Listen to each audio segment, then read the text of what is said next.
चलो स्टार्ट करें। चलो आज हम लोग स्टार्ट करने वाले हैं हमारा सब्जेक्ट जिसका नाम है financial management and economics of finance. अब वैसे तो मेरे को लग रहा है मेरा मैक्सिमम लोग से पहले मिलना हुआ है, पर कुछ कुछ नया चेहरा भी है। कितने लोग से आज हम फर्स्ट टाइम मिल रहा है? चलो कुछ लोग हैं जो लोग से हम फर्स्ट टाइम मिल रहा है। हमी रंजन, ठीक। चलो अब देखो, जब कॉस्ट का पहला क्लास था तो बैठ के पहला आधा घंटा अपना तारीफ किया था। एक सेशन में हम एक ही बार करता है, तो हम वापस से अपना तारीफ नहीं करने वाले हैं हम रंजन, बस ध्यान रखना। देखो हमारा सब्जेक्ट है financial management and economics of finance. अब देखो, ये जो बैच है ये एक्सक्लूसिवली सीए इंटर का बैच है। इसमें सीएमए का नहीं है।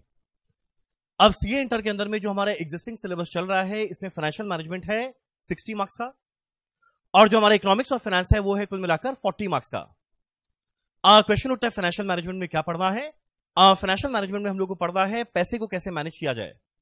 तो जो तुम लोग का सबसे फेवरेट टॉपिक है वो चीज हम लोग को जानना है, मेरा नहीं तुम लोग का।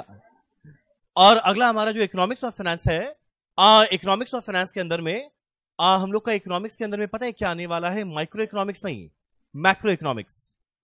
जैसे कि शायद तुम लोग ये चैप्टर का नाम सुना हुआ होगा। एक है नेशनल इनकम, एक है मनी मार्केट, एक है इंटरनेशनल ट्रेड, एक है पब्लिक फाइनेंस। तो 4 चैप्टर हमारा इकोनॉमिक्स का रहेगा और कुल मिलाकर 10 चैप्टर रहेगा फाइनेंशियल मैनेजमेंट का। तो 60 मार्क्स पहले हम लोग फटाफट कंप्लीट करेंगे, इसके बाद हम लोग स्टार्ट करेंगे इकोनॉमिक्स वाला पोर्शन।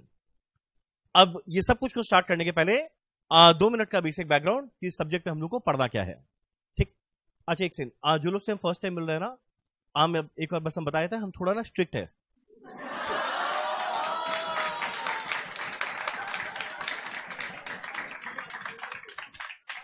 बाकी लोग मजाक कर रहे हैं। जो लोग फर्स्ट टाइम मिल रहा है, हम थोड़ा स्ट्रिक्ट टाइप का आदमी है, तो मेरे से थोड़ा डरना। चलो देखो हमारे सब्जेक्ट का नाम फाइनेंशियल मैनेजमेंट। जरा देखिए इसमें पढ़ना क्या है। तुम लोग कुछ नहीं लिखना, खाली चुपचाप सुनना। सब्जेक्ट का नाम है फाइनेंशियल मैनेजमेंट। अब देखो जो वर्ड है ना फाइनेंशियल मैनेजमेंट, इसके अंदर में 2 वर्ड है, एक है फाइनेंशियल, एक है मैनेजमेंट। और एक बात बताते हैं, और एक बात बताते हैं, जो वर्ड मैनेजमेंट है ना, ये तुम लोगों का क्लास 11-12 के अंदर में बीएसटी या फिर क्या होता था कॉमर्स, उसके अंदर में वर्ड मैनेजमेंट सुना हुआ है। कोई मेरे को बताएगा मैनेजमेंट का मतलब क्या? मैनेजमेंट का मतलब मैनेज करना, वाह। और क्यों था मैनेजमेंट का मतलब क्या? Best use of resources. और बोलो क्या क्या? किसी से काम निकलवाना, बहुत अच्छा। और बोलो मतलब क्या? Planning, organising, staffing, directing, controlling, coordination. ये सब वर्ड किसका दिया हुआ है? एक मिनट, किसका? Henry Fayol. अब देखो यहाँ पे बहुत सारा वर्ड आया मैनेजमेंट का मतलब। अब हम बनाते हैं मैनेजमेंट का मतलब क्या है। जो सबसे अच्छा आंसर दिया वो था वो। मैनेजमेंट का मतलब क्या है? मैनेज करना, झमेला ही खत्म। मैनेजमेंट का मतलब क्या है? मैनेज करना। क्वेश्चन उठता है क्या? अब जैसे एग्जांपल, देखो आज तुम लोगों ने एफएम का पहला क्लास था, तो तुम लोग देखोगे ना आज पहला क्लास में हम लोग को बहुत कुछ मैनेज करना पड़ा। जब तुम लोग यहाँ पर आया तुम लोग का सबसे पहले बाहर में आईडी कार्ड चेक किया गया,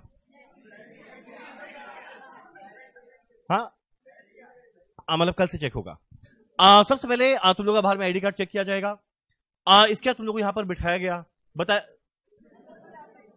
मतलब वो गाइड किए ना, यहाँ लड़के लोग बैठो, यहाँ पे गर्ल्स, ठीक है। कुछ लोग का पता था इसलिए। इसके बाद सारा का सारा सिस्टम को ऑन होना हुआ। इसके बाद आना हुआ रंजन का, फिर रंजन आया, माइक उठाया, और जैसे ही माइक उठाया उसके बाद ये बोलना स्टार्ट किया, कितने कितने सुंदर सुंदर शब्द। तो जो आज पहला क्लास था ना, इसको मैनेज करना था, तो ये भी तो एक तरह का मैनेजमेंट है। अभी चल रहा है शादी का सीजन, डेली मेरे पास इनविटेशन है, मेरे शादी में आइए, मेरे शादी में आइए, मेरी शादी में आइए। हम जाते नहीं, घूमर करने के लिए नहीं, ऐसे इनविटेशन आया था, ठीक। अब देखो जो अभी डेली शादी का सीजन चलता है, और आजकल ना शादी का सीजन बहुत लंबा चौड़ा चलता है भाई। एक शादी क्या होता है, 10 दिन फंक्शन होना शुरू हो जाता है। ये सबको भी मैनेज करना पड़ता है। तो बोले वाओ, हम लोग इस सब्जेक्ट में ये सब पढ़ना है? नहीं, यहां पे हम लोग को मैनेज करना सीखना है। क्वेश्चन उठता है क्या चीज को? फाइनेंशियल रिसोर्सेज को। यहां पे मेरे को मैनेज करना सीखना है क्या चीज को, फाइनेंशियल रिसोर्सेज को। मेरा अगला क्वेश्चन उठता है, फाइनेंशियल रिसोर्सेज का मतलब क्या। पता है फाइनेंशियल रिसोर्सेज वो चीज है जिस चीज के लिए हम पढ़ा रहा है, जिस चीज के लिए तुम लोग पढ़ रहा है, वो लोग क्या क्या ये शायद तुम लोग अपना बात कर रहा, हम पैसा के लिए नहीं पढ़ाता। एक मिनट एक मिनट, ये जो बोल रहे फीस क्यों दिए, ये पूर्वजों का कहा हुआ है कि मतलब गुरु दक्षिणा देना जरूरी है। और अगर बाई चांस स्टिल किसी को लग रहा है कि हम पैसा के लिए पढ़ाता है, क्लास के बाद रुकना, वापस ले जाना। तुम समझ ना, मतलब ऑब्वियस है तुम लोग मांगेगा नहीं, इतना प्यार से दिया थोड़ा बहुत छोटा मोटा amount.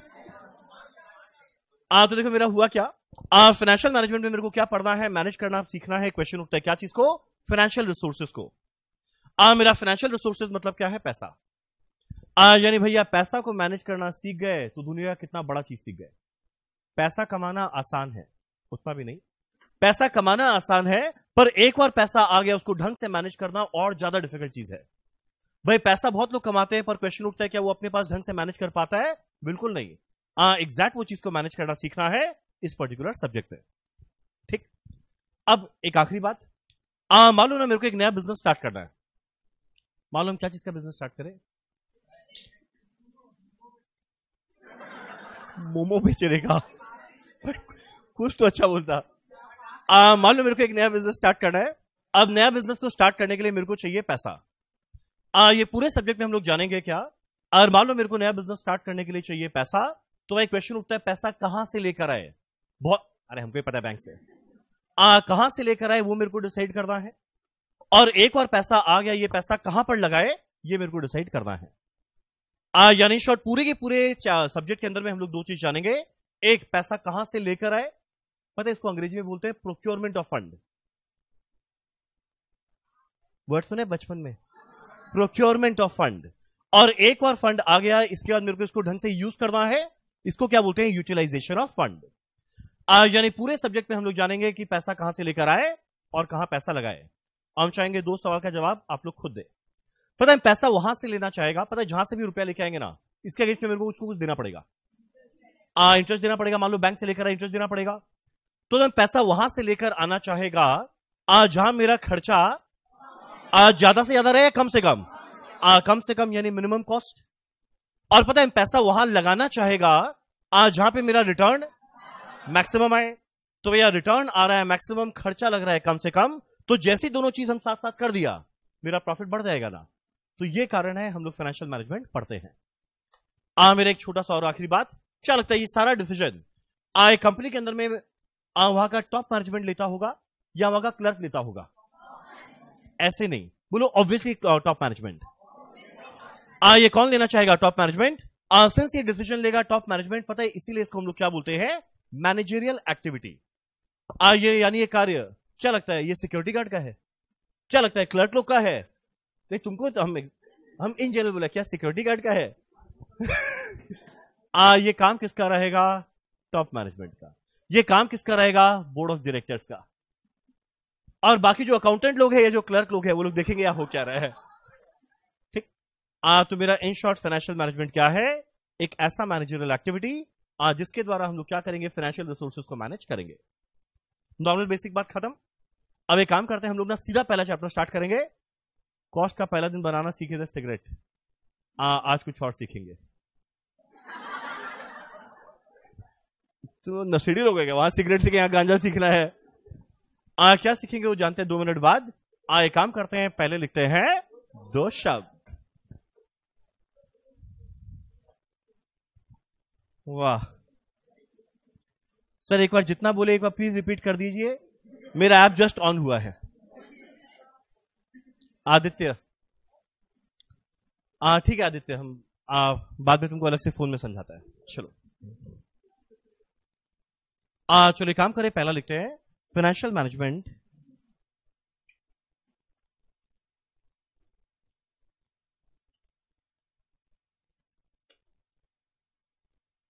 is a managerial activity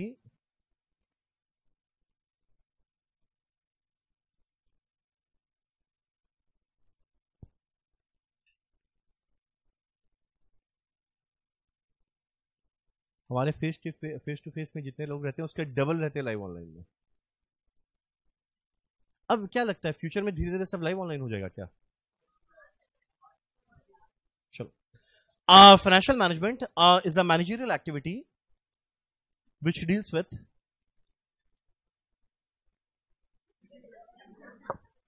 ठीक, कभी कभी मेरा financial management is a managerial activity which deals with, हम 4 शब्दों का प्रयोग करेगा। ये एग्जैक्ट वो 4 शब्द है जो इन्होंने कहा था। आपका नाम क्या है? रिया। एग्जैक्ट वो 4 शब्द। Financial management is a managerial activity which deals with planning. कुछ ज्यादा नहीं, सब वर्ड सुना हुआ।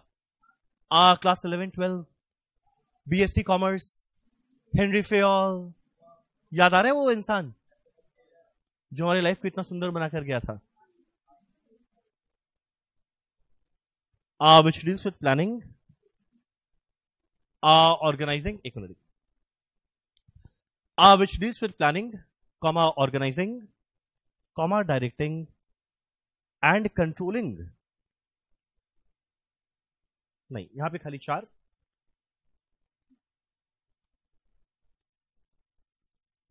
Financial management is a managerial activity which deals with 4 words: planning, organizing, directing and controlling the financial activities of an enterprise। यानी मेरे को plan करना है कि फाइनेंशियल एक्टिविटी को हम कैसे मैनेज करें, कैसे ऑर्गेनाइज, कैसे कंट्रोल करें the financial activities of an enterprise.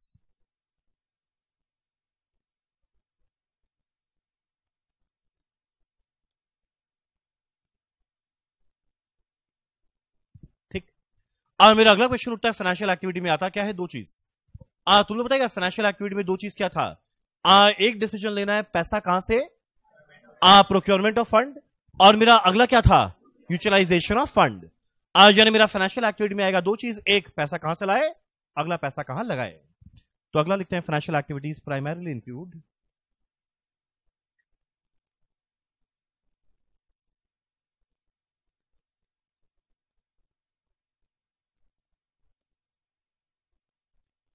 कोई बात नहीं फहद, कोई बात नहीं, अभी हम भी जस्ट अभी शुरू किया है। Financial activities primarily include procurement of fund,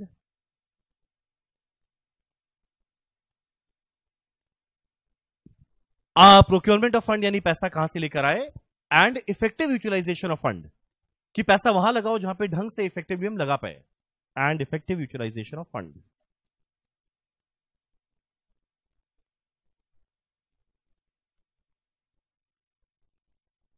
तुम लोगों को शायद आज मेरा हैंडराइटिंग थोड़ा बेटर लग रहा होगा। हाँ, लग रहा है ना? चलो डन। अब एक काम करते हैं, एक सुंदर सा ना चार्ट टाइप का बनाते हैं और फिर सीधा हम लोग अपना पहला चैप्टर स्टार्ट करते हैं। जैसा जो लोग अभी कॉस्ट का क्लास कर रहे थे लास्ट 4-5 दिन में, तुम लोग देखा होगा हम बहुत जबरदस्त इंसेंटिव बांटा था, पूरा बरसा दिया था। जो राइट आंसर दिया, एक काम करते हैं, आज तुम लोग ना पहला 1 घंटा थोड़ा ध्यान देना। आज जो फर्स्ट 1 आवर में हम पढ़ाएगा वो वापस यहां पे बुला के किसी से पूछेगा। राइट आंसर देने वाले को मिलने वाला है एक स्पेशल इंसेंटिव। 2000 नहीं, 1 घंटे पढ़ाने का 2000 लूट जाएगा हम। कुछ स्पेशल इंसेंटिव देखते हैं क्या। चलो एक काम करना, यहां पे लिखना बीचों बीच एस्पेक्ट्स ऑफ फाइनेंशियल मैनेजमेंट।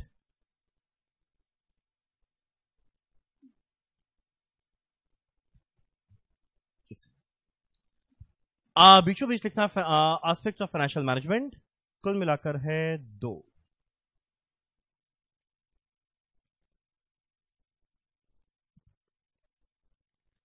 लिखना एस्पेक्ट्स ऑफ फाइनेंशियल मैनेजमेंट। मेरा 2 एस्पेक्ट है फाइनेंशियल मैनेजमेंट का। पहला है प्रोक्योरमेंट ऑफ फंड,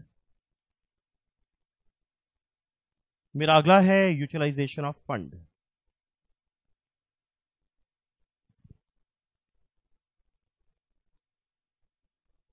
मेरा पहला है प्रोक्योरमेंट ऑफ फंड, मेरा अगला है यूटिलाइजेशन ऑफ फंड। नॉर्मल बात। अब देखिए तुम लोगों को अकाउंट्स का कितना सुंदर ज्ञान है। एक बार इमेजिन करो, ये मेरा बैलेंस शीट, ठीक। मेरे को एक बात बताओ, जो प्रोक्योरमेंट ऑफ फंड है, यानी पैसा कहां से लेके आना है, तुम लोग तो लाइब्रेरी के कौन एक अब भूल जाओ लास्ट में क्या बोला। एक बार बताओ जरा अपने आप बैलेंस शीट के कौन से साइड में लिखते हैं? और पैसा कहां पे लगाना है ये कौन से साइड में लिखते हैं? Asset side. यानी पैसा कहां से लेकर आए? इक्विटी शेयर या प्रेफरेंस शेयर या डिबेंचर या लोन, लाइबिलिटी साइड हो गया। पैसा कहां लगाए? फिक्स एसेट में, लैंड में, बिल्डिंग में, मशीन में, या इन्वेस्टमेंट करे, ये असेट साइड हो गया। पता है इसको बोलते हैं सोर्सेज ऑफ फंड, इसको बोलते हैं एप्लीकेशन ऑफ फंड। सोर्स कहां से आया, एप्लीकेशन कहां पर लगाए। तो मेरा प्रोक्योरमेंट के ब्रैकेट में लिखते हैं that is sources of fund,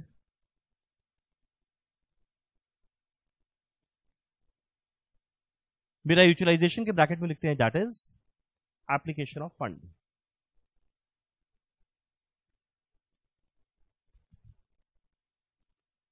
मेरा पहला है सोर्सेज ऑफ फंड, मेरा अगला है एप्लीकेशन ऑफ फंड।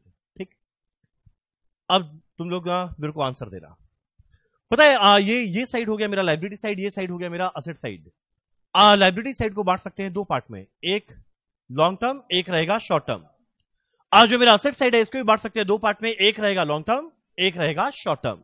चलो ये काम करें जरा, दोनों को बांटे और एग्जांपल तुम लोग से पूछेगा। यहां बांटते हैं दो पार्ट में, इधर भी बांटते हैं दो पार्ट में।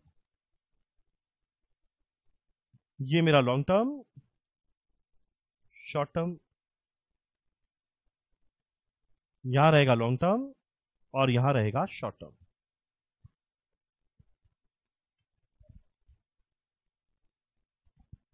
ये क्लास में कितने लोग स्टॉक मार्केट में थोड़ा बहुत इंटरेस्ट रखते हैं? चलो कुछ लोग रखते हैं, हाँ थोड़ा बहुत इसमें सीखने मिलेगा। ठीक, मेरा पहला क्वेश्चन उठता है, ये जो मेरा लाइबिलिटी साइड है इसमें लॉन्ग टर्म है, एक है शॉर्ट टर्म। कोई एक और लाइबिलिटी साइड को इमेजिन करो और इमेजिन करके बताओ मेरा लॉन्ग टर्म क्या रहेगा, शॉर्ट टर्म क्या रहेगा। और जब भी बात करेंगे हम लोग हमेशा बात करेंगे कंपनी के व्यू पॉइंट से। तुम लोग तो एक कंपनी के अंदर में लॉन्ग टर्म पैसा कहां से आया? मेरा पहला है इक्विटी शेयर, अगला बोलो क्या? प्रेफरेंस शेयर, अगला बोलो क्या? डिबेंचर, अगला बोलो क्या? बैंक से लॉन्ग टर्म लोन। ये हो जाएगा सारा का सारा लॉन्ग टर्म पैसा। जो मेरा शॉर्ट टर्म लाइबिलिटी है वो क्या होता है? Current liability. करंट लाइबिलिटी का दो एग्जांपल दो। मेरा पहला क्रेडिटर, अगला बोलो क्या? बिल्स पेएबल, आउटस्टैंडिंग एक्सपेंसेस, बस बैंक ओवरड्राफ्ट, ये सब कुछ। तो एक काम करते हैं, लॉन्ग टर्म का एग्जांपल क्या है? जब पैसा लेकर आएंगे लॉन्ग टर्म से, इधर आएगा इक्विटी शेयर। चलो पहला लिखते हैं इक्विटी शेयर, या लेकर आएंगे प्रेफरेंस शेयर, या लेकर आएंगे डिबेंचर, या लेकर आएंगे बैंक से लॉन्ग टर्म लोन।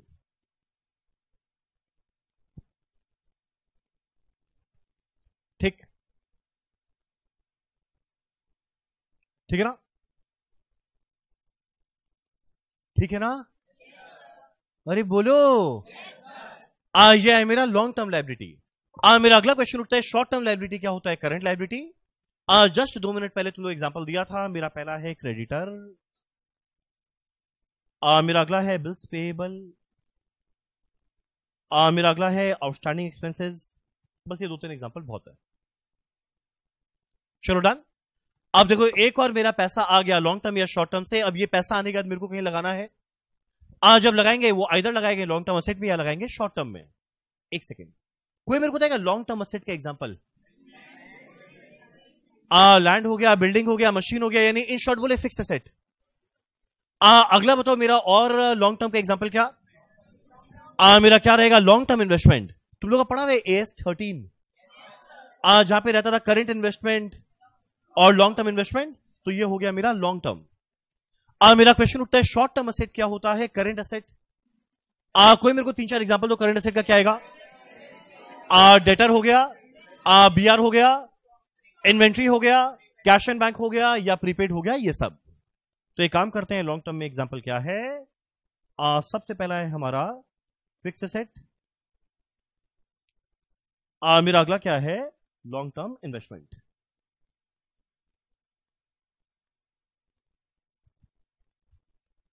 ठीक, जो मेरा शॉर्ट टर्म असेट है वो क्या रहेगा? Current asset. इसके अंदर में क्या आने वाला है? जैसे मान लो डेटर हो गया, या मान लो इन्वेंट्री हो गया, या मान लो कैश एंड बैंक हो गया, या मान लो BR हो गया, बस ये सब कुछ नॉर्मल बात। अब ये वाला से पैसा लिए, यहां पे पैसा लगाए, पता है जहां से ही पैसा लेकर आएंगे मेरा एकमात्र उद्देश्य है, आज जिधर से भी रुपया लेकर आएंगे उसमें मेरा एकमात्र उद्देश्य है पैसा वहां से लेकर आओ जहां पे मेरा कॉस्ट क्या लगने वाला है, मिनिमम। तो मेरा यहां पर ऑब्जेक्टिव क्या रहेगा, टू मिनिमाइज कॉस्ट।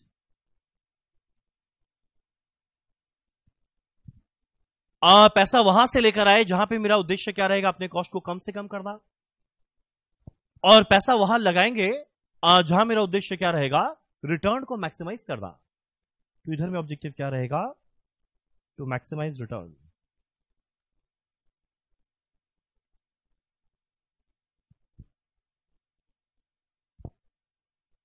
ठीक है यहां तक।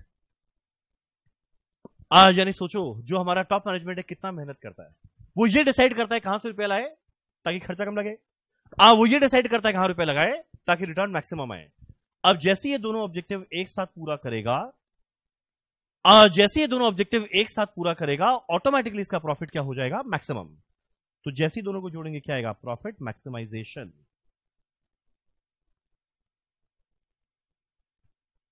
जैसे दोनों उद्देश्य को एक साथ पूरा करेंगे क्या आ जाएगा, प्रॉफिट मैक्सिमाइजेशन। ठीक। अब मेरा बेसिक इंट्रोडक्शन का आखिरी लाइन, फिर सीधा चलते हैं मेन चैप्टर में। अब रुको, पहले लिख लिया सबका चेहरा ऊपर, जरा देखिए तुम लोग कितना अच्छे से सुना है। पहला बात क्या हुआ, हाँ नहीं मन सबसे पूछ रहे हैं। मेरा पहला बात, एक बात बताओ, financial management definition. Financial management is a dash activity, managerial activity which deals with 4 word. पहला planning, organising, directing and controlling. कौन सा एक्टिविटी, फाइनेंशियल एक्टिविटी। याद है फाइनेंशियल एक्टिविटी में मेन आने वाला है 2 चीज, पहला प्रोक्योरमेंट ऑफ फंड, मेरा अगला यूटिलाइजेशन ऑफ फंड। पता है पैसा वहां से लेकर आएंगे जहां मेरा कॉस्ट, मेरा पैसा वहां लगाएंगे जहां मेरा रिटर्न। जैसे दोनों उद्देश्य को एक साथ पूरा करेंगे क्या होने वाला है, प्रॉफिट मैक्सिमाइजेशन। क्लियर है यहां तक, अरे बोलो ना।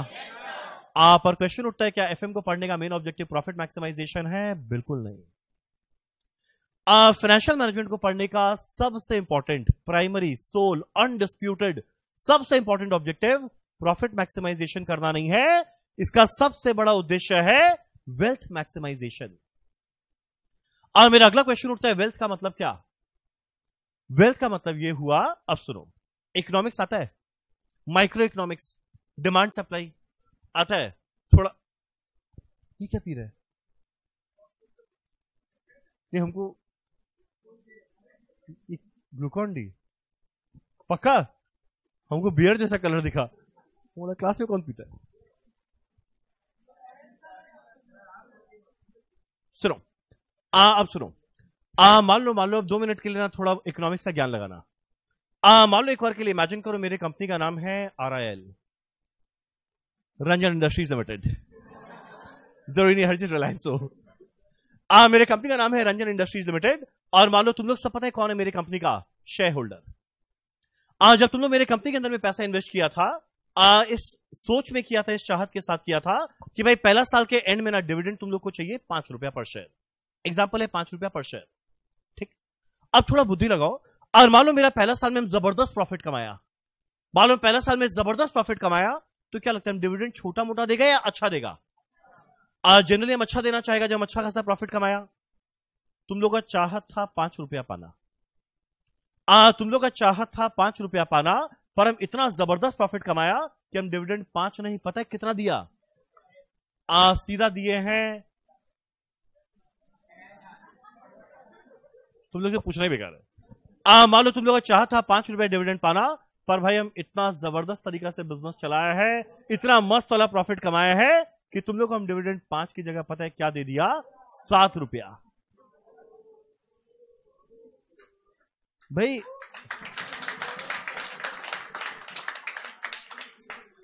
मैंने ये अप्रिशिएट किया है, मजाक उड़ाया था। ओ अच्छा, 5 रुपया तुम लोग का चाहत था पर हम दिए 7।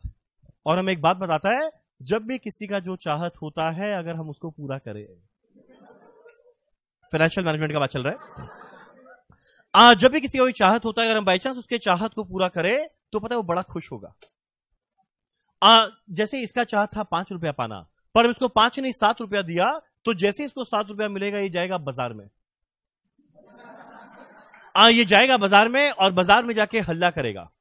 अब बाजार में जाके हल्ला इन द सेंस अपने फ्रेंड्स को बोलेगा, अपने फैमिली को बोलेगा, अपने रिलेटिव्स को बोलेगा, यार पता है हम लोग ने एक कंपनी में इन्वेस्ट किए थे, सोचे थे 5 रुपए डिविडेंड मिलेगा, पर वो 7 दे दिया। अब जैसे वो जाके मार्केट में ना हल्ला करेगा, अब बाकी लोग भी बड़े इंप्रेस होंगे, बोले वाह क्या मस्त कंपनी है। अब जैसे लोग बोलेंगे वाह क्या मस्त कंपनी है, तो हर एक इंसान ये कंपनी का शेयर लेना चाहेगा। इकोनॉमिक्स का ज्ञान लगाना, हर एक इंसान ये कंपनी का शेयर लेना चाहेगा, यानी मेरे कंपनी के शेयर का डिमांड बढ़ेगा। बताओ डिमांड तो बढ़ेगा, पर क्वेश्चन उठता है कि कोई बेचना चाह रहा है, कोई नहीं, तो सप्लाई कम है डिमांड ज्यादा है। बताओ अगर डिमांड ज्यादा है सप्लाई कम, प्राइस गिरेगा या बढ़ेगा? बढ़ेगा। और जैसे ही प्राइस बढ़ेगा ये और खुश होगा, बोलेगा वाह क्या कंपनी है। एक तो डिविडेंड जो 5 की जगह था वो 7 रुपया दिया। अगला जिस रुपए में हम इस कंपनी के शेयर को परचेज किया था ये प्राइस भी बढ़ रहा है, यानी एक तो इसको डिविडेंड मिला, ऊपर से शेयर प्राइस बढ़ रहा है, ये और ज्यादा खुश होगा। जब ये और ज्यादा खुश होगा हर गली में जाएगा और जाकर के बोलेगा पता है कंपनी कितना मस्त है। अब जैसे ही बोलेगा डिमांड और बढ़ेगा, प्राइस देखो लगातार बढ़ता रहेगा। और एक बात बताते हैं, एफएम को पढ़ने का एकमात्र उद्देश्य है जो शेयर होल्डर है ना, इसके वेल्थ को मैक्सिमाइज करना। और मेरा अगला क्वेश्चन उठता है, शेयर होल्डर का वेल्थ होता क्या है? आज जिस प्राइस में तुम लोग इस कंपनी का शेयर को परचेज किया वो प्राइस को बढ़ाना। अगर बाई चांस कोई स्टॉक मार्केट ट्रैक करता है या नहीं भी किया होगा, तुम लोग सुना होगा बीच में एक आईपीओ आया था पेटीएम का। क्या लगता है वो पेटीएम का आईपीओ लोगों को माला माल कर दिया या कंगाल कर दिया? अब उस केस में पता है पेटीएम वाला बेचारा उस अच्छे उद्देश्य के साथ आया था कि लोग का जो वेल्थ है इसको ज्यादा से ज्यादा करेंगे, पर अनफॉर्चुनेटली वो क्या किया, शेयर होल्डर के वेल्थ को खत्म कर दिया। तो ये सही तरीका नहीं था। अगला एक आया था बीच में एलआईसी का आईपीओ।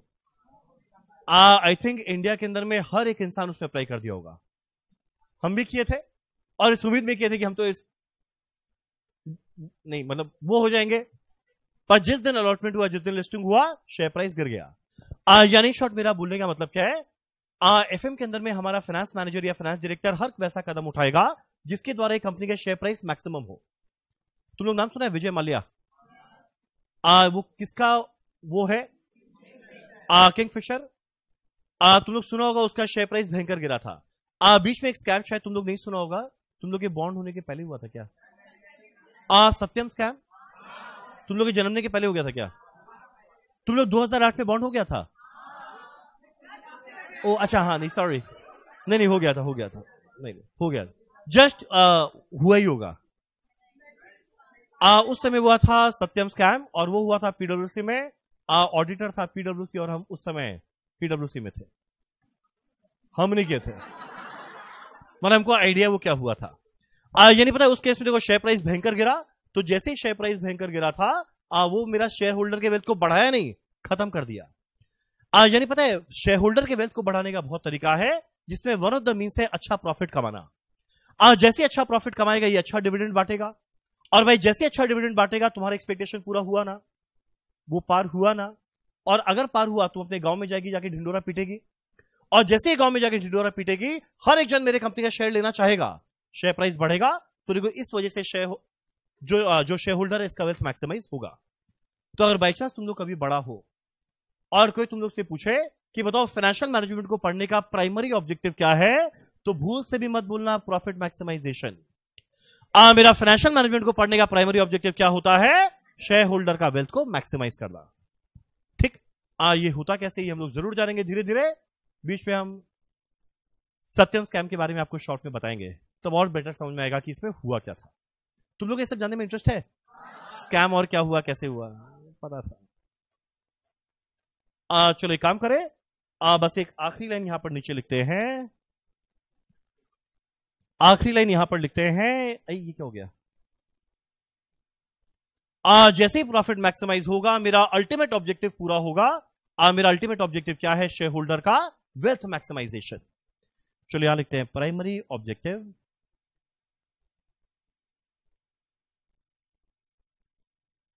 wealth maximization.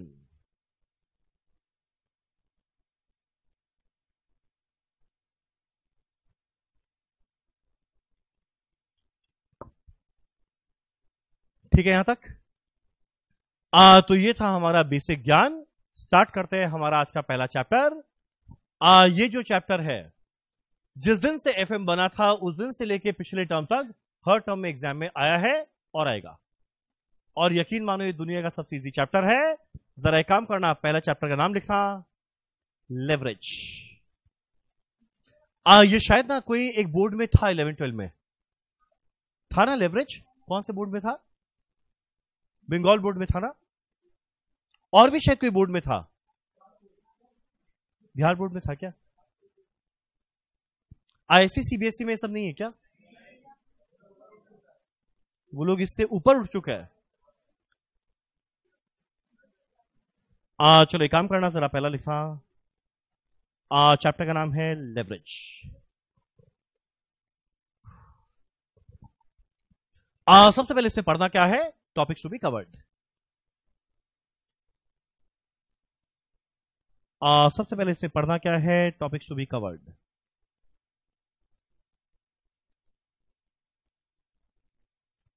पहला टॉपिक हम लोग को पढ़ना है calculation of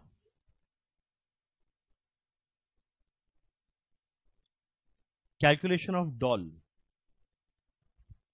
DOL। Calculation of DOL, DFL and DCL। पहला टॉपिक हम लोग को पढ़ना है कैलकुलेशन ऑफ डॉल, DFL और DCL। नेक्स्ट हम लोग को पढ़ना है इम्पैक्ट ऑफ प्रेफरेंस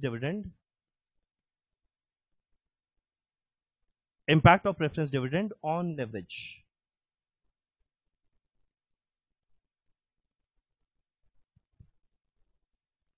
तीसरा टॉपिक हम लोग को पढ़ना है ट्रेडिंग ऑन इक्विटी।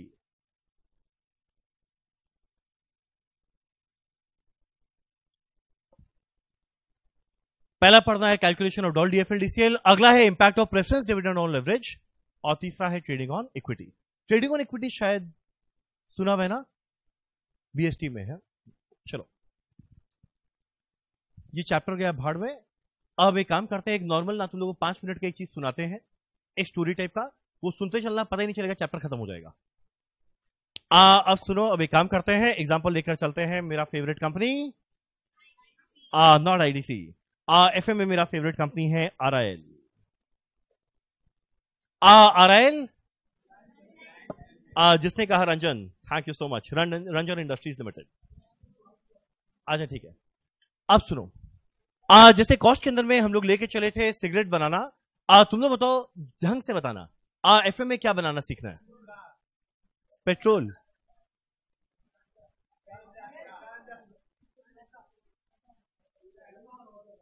एक काम करते हैं, वहां पे तो सिगरेट के एग्जांपल लिए थे। तुम खोपचे में ना, तुमको अलग से सिखा देंगे। अगला FM में हम लोग एक काम करते हैं, बनाना सीखते हैं एक बहुत ही अच्छा चीज जो आप लोग हर एक जन के जीवन में सुबह से शाम काम आता है, वो है मोमो। मोमो सुबह से शाम खाता है। वो है पेन। तुम लोग दुखी है? सिगरेट ऐसे मैं इतना इंटरेस्ट के साथ सुना था। चलो एक काम करते हैं, बनाना सीखते हैं पेन। अब मान लो रंजन इंडस्ट्रीज लिमिटेड क्या है? एक पेन मैन्युफैक्चरर। अब जो हम रेट से लिखेगा ना, तुम लोग मत लिखना, चुपचाप खाली सुनना। सुनो एक मिनट, एक प्लीज सुनना। देखो, अब भाई मेरे को बनाना है पेन, पर पेन तो बनाएंगे तब जब पहले मेरे पास होगा पैसा। मेरा पहला क्वेश्चन उठता है, क्या रंजन के पास पैसा है? एक बार एग्जांपल लेके चल रहे हैं। नया हम अभी आया है पेन बनाने के लिए। क्या रंजन के पास पैसा है? नहीं। अब रंजन को चाहिए पैसा, क्वेश्चन उठता है ये कहां जाएगा? ये निकला है बाजार में। ये निकला है बाजार में। सबसे पहले पता है मेरे को बाजार में कौन मिला? बाजार में मेरे को मिले 3 लोग। एक अभिरूप, दूसरे मिले आपका नाम क्या है? यश। और यश के पीछे ब्लू वाले अक्षत।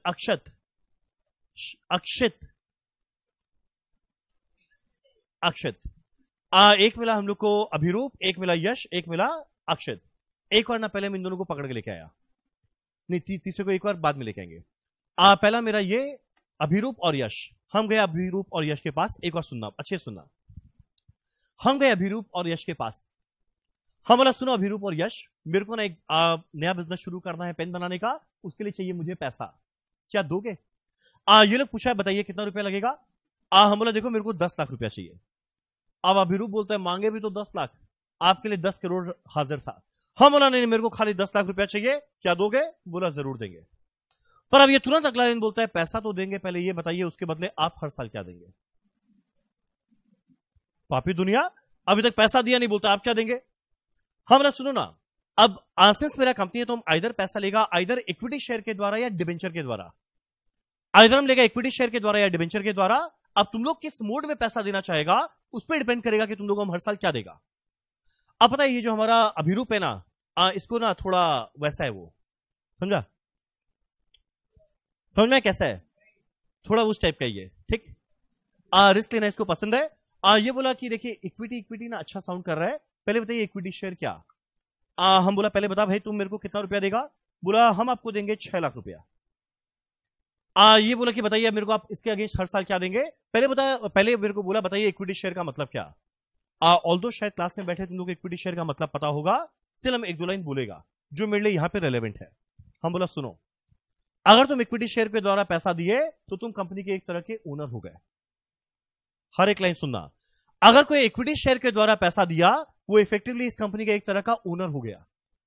ये बोला हम ओनर बन जाएंगे। हम बोला हाँ। बोला नहीं जितना प्रॉफिट आया सब मेरा। हम बोला हाँ, जितना लॉस आया वो भी तेरा। तुम लोग हर एक लाइन समझ रहे हैं। जितना प्रॉफिट आया वो मेरा, बोला एकदम, पर भाई जितना लॉस आया वो भी तेरा।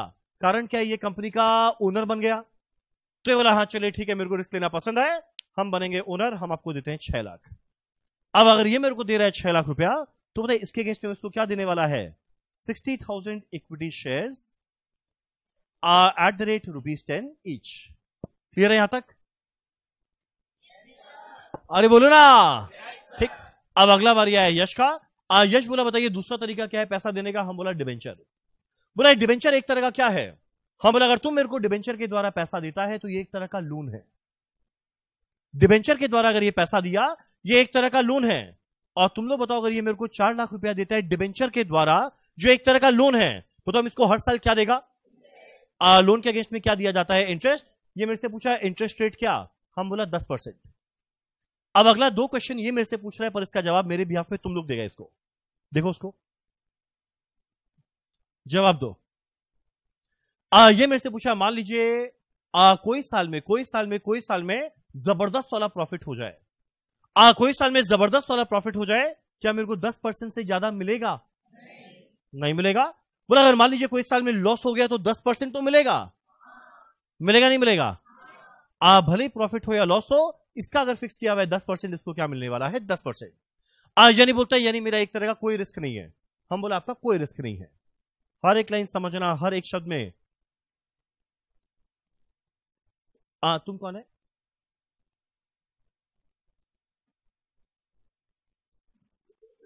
मेरा अगला है डिबेंचर। 4 लाख रुपया दिया, इसके अगेंस्ट में पकड़ा रहा है 10% डिबेंचर। आपका नाम क्या है? यश।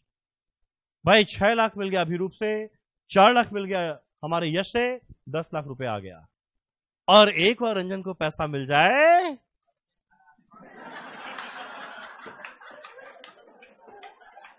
तुम लोग कुछ अच्छा नहीं बोल सकता ना मेरे लिए। एक दिन तुम लोग बताओ, और एक और रंजन को रुपया मिल जाए, आप पैसा डबल, क्या बात है। बोले एक और रंजन को रुपया मिल जाए, फिर वो जबरदस्त अच्छा बिजनेस करने वाला है। भाई पैसा आ गया, पर मेरे को बनाना है पेन, रास्ते में थोड़ी बनाएंगे हम रास्ते में थोड़ी बनाएगा। मेरे को चाहिए एक जगह, और जगह लेने पता है किसके पास जाने वाला है, आपके पास। आपका नाम है अक्षत। तुम लोगों को पता नहीं अक्षत कौन है, और सच बता रहा है नहीं, अक्षत के पास कैलकाटा में जबरदस्त वाला रियल एस्टेट है। तो मेरे को बताने ना किया था, बट स्टिल हम बता दे रहे हैं। इसके पास भयानक वाला रियल एस्टेट है। मेरे को चाहिए इससे एक जगह, इसके पास बहुत जगह है, जगह ही जगह है। मेरे को चाहिए इससे जगह, ये मेरे को दिया, बोला ये वाला जगह आप यूज कर लो। अब यश वो है अक्षत। अक्षत से हम ले रहे हैं जगह। अक्षत से अब हम ले रहे हैं जगह रेंट पे। हम इससे पूछा भाई तुम बता, मेरे को एक बहुत बड़ा जगह चाहिए, तुम बताओ तुम मेरे से कितना रेंट चार्ज करेगा। कुछ भी नंबर बोल दो ना। 50,000, 50,000 पर मंथ, यानी साल का आता है 6 लाख। अब ऑब्वियस होता है ये जो बोलेगा हम तुरंत थोड़ी मान जाएगा, हम इसके साथ नेगोशिएशन किया, इन्होंने कहा 6 लाख रुपया साल का, हम नेगोशिएशन के बाद फाइनलाइज किया 3 लाख रुपया साल का। नेगोशिएशन ये ₹3 लाख पर एनम हम जो देने वाले हैं रेंट का। भाई पैसा आ गया, जगह आ गया। अब रंजन बनाता है पेन। अब तुम लोग को मेरे को कुछ नहीं करना, मेरा खाली लास्ट में प्रॉफिट कैलकुलेट कर देना। आया ईयर 1, मान लो पहला साल में पता है मैंने कितना पेन बनाकर बेचा है? 10,000। पहला साल मैंने सुबह से शाम मेहनत किया, 10,000 पेन बनाया और बनाकर बेच रहे हैं। पता है हर एक पेन हम कितना में बेचते हैं? 100 रुपए में। वर्ल्ड क्लास पेन है, ऐसा पेन जो हाथ में अपने आप चलना शुरू हो जाए, ऐसा पेन है। एक सेकंड, तुम लेगी ना पेन? तुम लेगी ना? सुन लिया? जवाब मिल गया? चुप हो जाओ। मान लो मेरा पहला लाइन, मेरा सेल वैल्यू आने वाला है, हर एक पेन को बेचे 100 रुपए में। तुम लोग एक काम करो ना, एक और मेरा इनकम स्टेटमेंट कंप्लीट करवाना फटाफट, खाली कैलकुलेशन करके। एक को बेचे 100 में, एक का 100, एक का 100, एक का 100, एक का 100, एक का 100, बताओ 10,000 पेन को बेचे, सेल वैल्यू क्या आने वाला है? 10,000 इंटू 100 कितना आने वाला है? 10 लाख। तो मेरा सेल वैल्यू क्या आया? 10 लाख। पर भाई बेचेंगे तो तब जब पहले उसको बनाए होंगे, और बनाने के लिए क्या लगता है? Direct material. अब थोड़ा याद करना कॉस्ट को। बनाने के लिए क्या लगता है? Direct material. क्या लगता है? Direct labour. क्या लगता है? Direct expense. क्या लगता है? Factory overhead. मान लो हर एक पेन को बनाने का लगता है 60 रुपया। मान लो हर एक पेन को बनाने का लगता है 60 रुपया। तुम लोग एक बात बताओ, पता है कॉस्ट होता है दो तरीका का, एक को बोलते हैं वेरिएबल कॉस्ट, एक को बोलते हैं फिक्स कॉस्ट। बताओ हर एक पेन को बनाने का लगता है 60। अगर 10 पेन बनाएंगे तो 10 इंटू 60, 100 बनाएंगे 100 इंटू 60, तो यानी यूनिट के बढ़ने के साथ साथ ये खर्चा बढ़ेगा। घबराओ मत, रंजन को कुछ नहीं होता। घबराओ मत। अब हर एक पेन को बनाने का लगेगा 60, तो जैसे जैसे पेन ज्यादा बनाएगा खर्चा बढ़ेगा। बताओ इस कॉस्ट को हम क्या बोले? फिक्स कॉस्ट बोले या वेरिएबल कॉस्ट बोले? मेरा वेरिएबल कॉस्ट। सेल में से माइनस करते हैं वेरिएबल कॉस्ट। मान लो है 60 रुपया पर पेन। एक बार जरा कैलकुलेट करके तो वेरिएबल कॉस्ट क्या आने वाला है? 6 लाख। अब देखिए तुम लोग कॉस्ट कितना याद है? Sale minus variable cost. मेरा कंट्रीब्यूशन आने वाला है 4 लाख।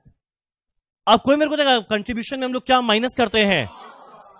माइनस करते हैं फिक्स कॉस्ट। 1 मिनट, कोई बताओ ये तीनों के अंदर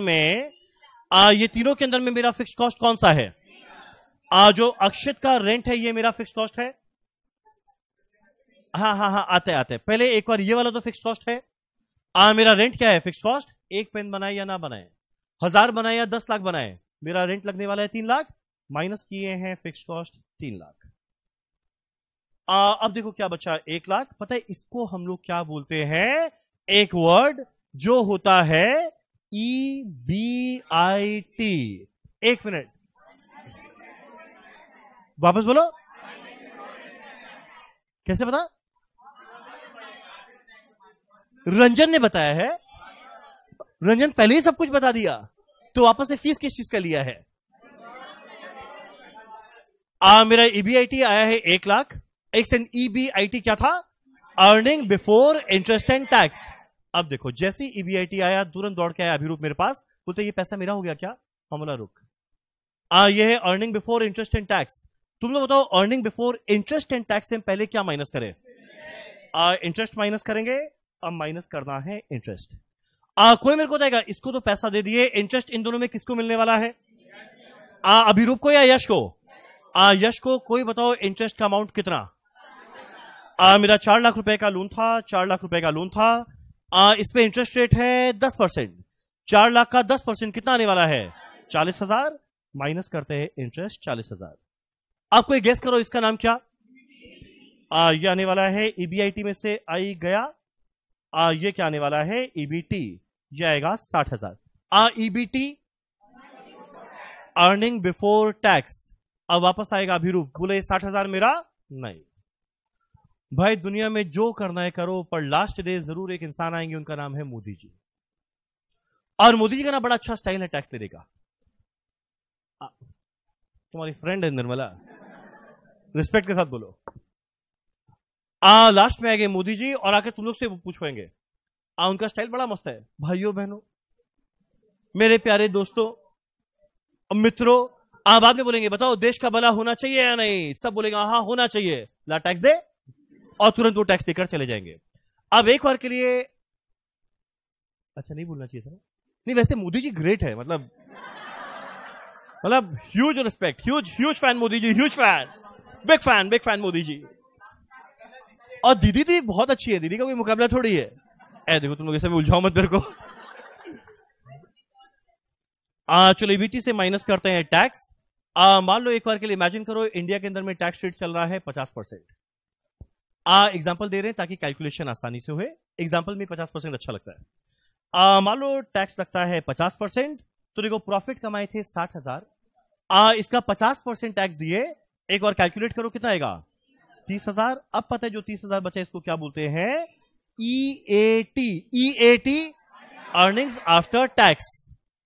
अब जब सब कुछ पेमेंट हो गया, अब जो लास्ट में प्रॉफिट बचा, पता है इसमें किसका अधिकार है, हमारे ओनर का। कोई बताएगा ये तीनों के अंदर में ओनर कौन है, अभिरूप। अब लास्ट डे हम बुलाए अभिरूप को, अभिरूप आ जा। लास्ट डे बुलाए अभिरूप को बुलाए हम, बोला देखो भैया पहला साल खत्म, आपके पैसे का मैंने सदुपयोग किया। बोला बताइए मेरे को कितना रिटर्न देने वाले, हम बोला भैया आप तो ओनर है, जो लास्ट में बचा वो आपका। ये मेरे से पूछा बताइए लास्ट में क्या बचा, हम बोला ये देखिए इनकम स्टेटमेंट, आपके लिए बचा है 30,000 रुपया। अब पता है ये पूरा इनकम स्टेटमेंट को ढंग से स्टडी कर रहा है। अब अगला 2-4 मिनट ध्यान दे रहा है, ढंग से स्टडी कर रहा है। बोला अच्छा आप मेरे को दे रहे हैं 30,000, हम बोला हाँ। बोला मेरे दोस्त यश को, हम बोला 40,000। अब ये मेरे को बोला यश आपको कितना रुपया दिया, हम बोला 4 लाख। आप इसको कितना देने वाले हैं, हम बोला 40,000। बोले पक्का, हम बोले पक्का। बोले आपको 4 लाख दिया, आप 40,000 दे रहे हैं, हम बोला यस। बोले हम आपको कितना दिया, हम बोला आपने मेरे को दिया 6 लाख, कितना देने वाले हैं, हम बोला 30,000। बोले ये कहां का इंसाफ, हम बोला अरे घबराओ मत, आप तो ओनर है, ओनर। बोले भाड़ देगा ओनर। बाद में मेरे को 4 गंदा गंदा गाली दिया। तुमको इसमें इंटरेस्ट है कौन सा, ये मेरे को 4 गंदा गंदा गाली दिया। मेरे को बहुत गंदा गंदा आवाज सुना है। बोला सुनो तमीज से बात करो। बोला भाड़ में गया तमीज, 6 लाख रुपए लिए और खाली 30,000 पकड़ा रहे हैं, उसे 4 लाख लेके 40,000 दे दिए, वो ऐसा क्या लगता है आपका। हम बोला नहीं आप ओनर है। बोला भाड़ में गया ओनर। हम बोला सुनो जबान संभाल के बात करो। बोला हम यही गाली देंगे अगले साल आके और देंगे। हम बोला सुन तुम निकल यहां से, अगले साल देखना हम क्या करने वाला है। बोला आपसे कुछ नहीं होगा। हम बोला अगले साल देखना। और तुम लोगों को पता है अगर कोई रंजन को सुनाकर चले जाए, रंजन क्या करता है, क्या करता है, रो देता है। रंजन को कोई सुनाकर चले जाए तो भैया रंजन को अगर कोई चैलेंज कर दिया तो तुम लोगों को पता है रंजन के अंदर का वो जागता है। समझ में क्या जागता है, मतलब हम भी नहीं समझ पा रहे वो कुछ तो जागता है। अब भैया उद्देश्य जीवन का एकमात्र है, सुबह उठेंगे पेन बनाएंगे, दोपहर में पेन बनाएंगे, शाम को पेन बनाएंगे, रात भर पेन बनाएंगे, सुबह से शाम पेन बनाएंगे, खाली हम पेन बनाएंगे और मेरा कोई उद्देश्य ही नहीं है, खाली मेरे को इसको गलत प्रूफ करना है। अब लगाना बुद्धि, मेरा इस चैप्टर का आखिरी लाइन। तुम बोलेगा आखिरी लाइन, यस। ईयर 2 में रंजन को आया गुस्सा, ईयर 2 रंजन गुस्सा, रंजन को आया गुस्सा। जो पहला साल इसने मुझे 4 गाली दिया, अब हम डिसाइड किया भैया बहुत पेन बनाएंगे। पता है पहला साल बनाया था 10,000 पेन, अगले साल सीधा बनाए हैं 20,000 पेन। सीधा पेन हो गया डबल, सीधा पेन हो गया डबल। अब तुम लोग क्या मेरे लिए इनकम स्टेटमेंट पूरा कर पाएगा। एक बात बताओ, पेन हुआ डबल तो मेरा सेल वैल्यू भी हो जाएगा डबल। सोचो ना, एक पेन को बेचे 100 में तो 20,000 पेन कितना ही बिकेगा, 20,000 इंटू 100 कितना आएगा, 20 लाख। अब हम श्योर है क्लास में बैठा हरिजन कैलकुलेशन शुरू कर दिया। वो लोग पता क्या सोच रहे हैं, पेन हुआ डबल, सेल हुआ डबल, प्रॉफिट भी डबल। तुम लोग यही सोच रहा है, यही सोच रहा है, pen double, sale double, profit double, 30,000 का डबल 60,000। एक मिनट, सोच रहा है, वो लड़का सोचा है। अरे तुम चुप रहो ना, तुम सोचा है। एक सेकंड, तुम लोग सही से बताओ मन में ये आया है भाई, किसी के तो आया होगा। कोई एक जन के आया है?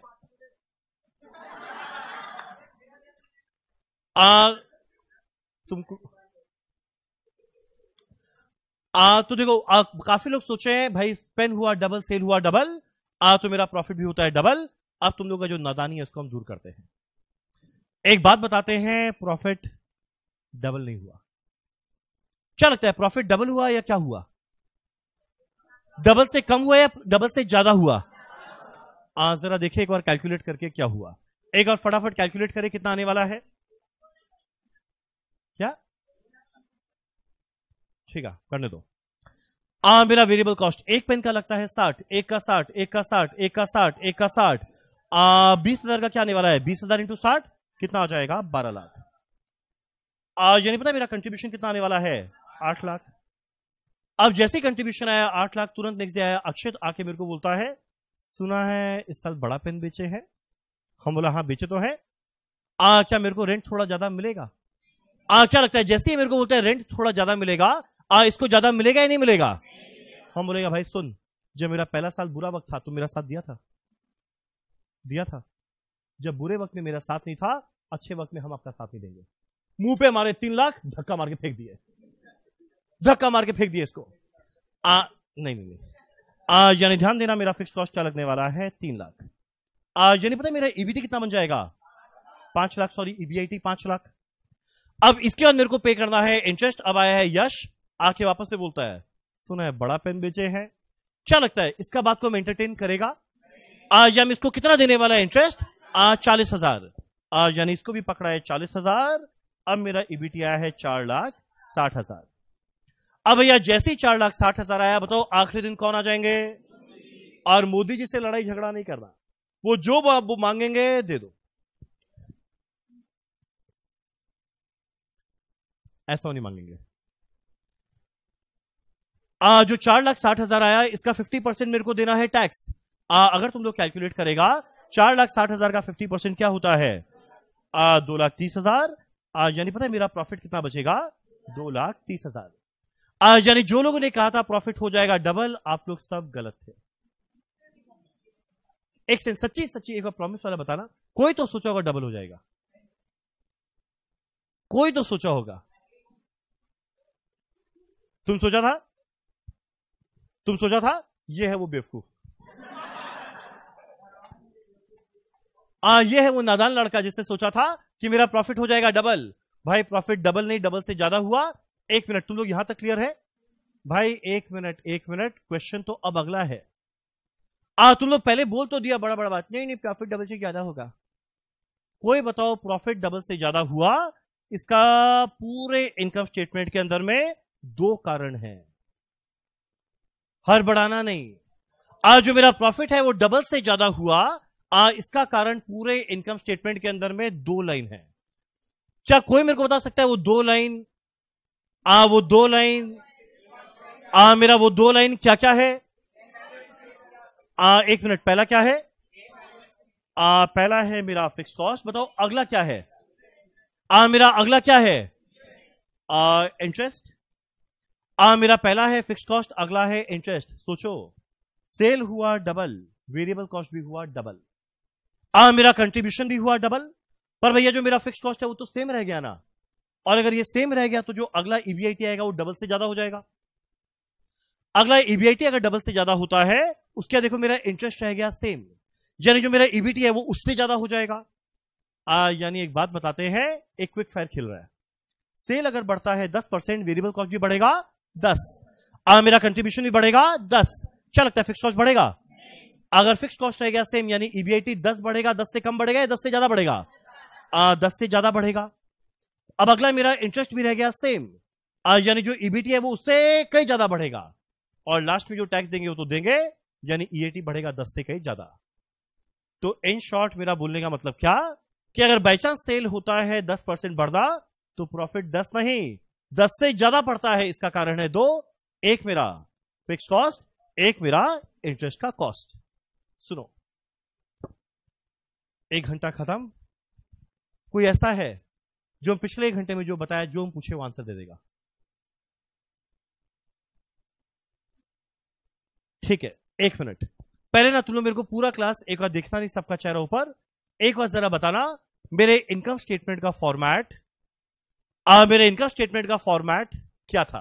1 मिनट, स्टार्ट करना। पहला लाइन किसके साथ? माइनस करेंगे, क्या मिलेगा? माइनस करेंगे, क्या मिलेगा? ईबीआईटी,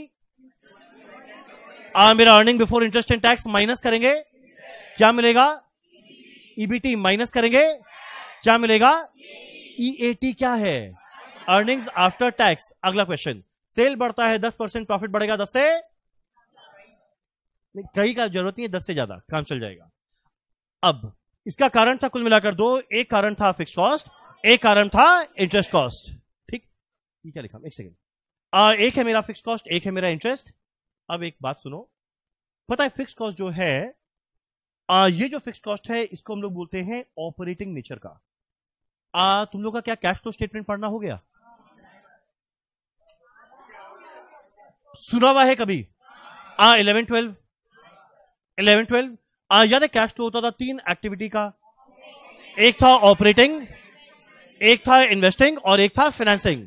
पता है ये मेरा है ऑपरेटिंग नेचर का, पता है ये है फाइनेंसिंग नेचर का।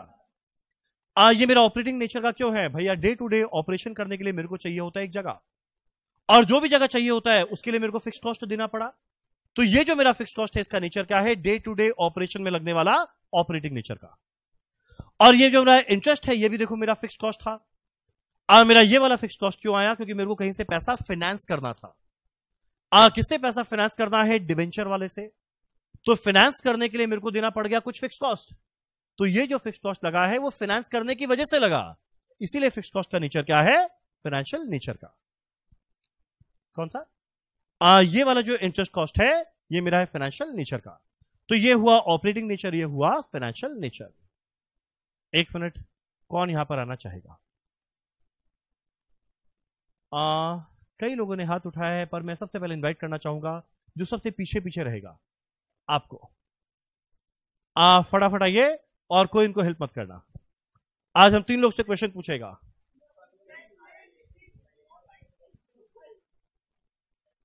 आओ फटाफट आओ। सबसे पहले आपका नाम क्या है? साथी।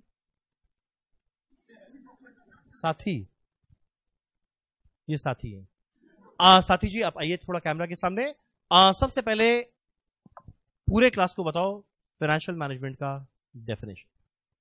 सर फाइनेंशियल मैनेजमेंट में हम लोग मैनेजेरियल डिसीजंस लेते हैं, जिससे planning, organising, directing and controlling financial activities को करने के लिए। फाइनेंशियल एक्टिविटी 2 टाइप का होता है, प्रोक्योरमेंट ऑफ फंड्स और एक होता है utilisation of fund. Procurement of fund में भी 2 टाइप होता है, एक लॉन्ग टर्म और एक शॉर्ट टर्म, और एक यूटिलाइजेशन ऑफ फंड में भी लॉन्ग टर्म और शॉर्ट टर्म। अब दोनों का 2 ऑब्जेक्टिव होता है।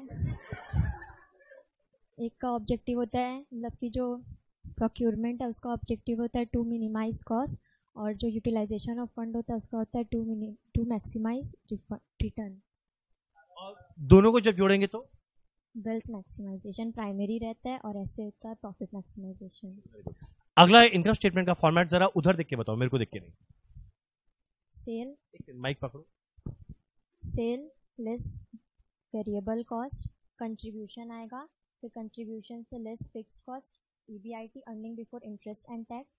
Earning before interest and tax से लेस करेंगे इंटरेस्ट, तो मेरा आएगा ईबीटी अर्निंग बिफोर टैक्स। उससे हम लोग टैक्स लेस करेंगे तो आएगा अर्निंग आफ्टर टैक्स। सेल बढ़ेगा 10%, प्रॉफिट बढ़ेगा? सर बढ़ेगा, लेकिन जरूरी नहीं उससे डबल बढ़ेगा। डबल हम नहीं पूछा है। सेल अगर 10% बढ़ेगा, प्रॉफिट 10% बढ़ेगा, 10 से कम बढ़ेगा या 10 से ज्यादा बढ़ेगा। इसका कारण पूरे इनकम स्टेटमेंट में 2 लाइन था, बोलो क्या क्या? फिक्स्ड कॉस्ट और इंटरेस्ट। दोनों का अलग अलग नेचर है, बताओ दोनों का नेचर क्या क्या है? फिक्स्ड कॉस्ट ऑपरेटिंग नेचर का है, और जो इंटरेस्ट है वो फाइनेंसिंग नेचर का है। मेरे ख्याल से ये डिजर्व करती हैं इंसेंटिव, आपको मिलने वाला है मेरा आईफोन। ले लो, सच्ची में सिर्फ अपना कर लेना।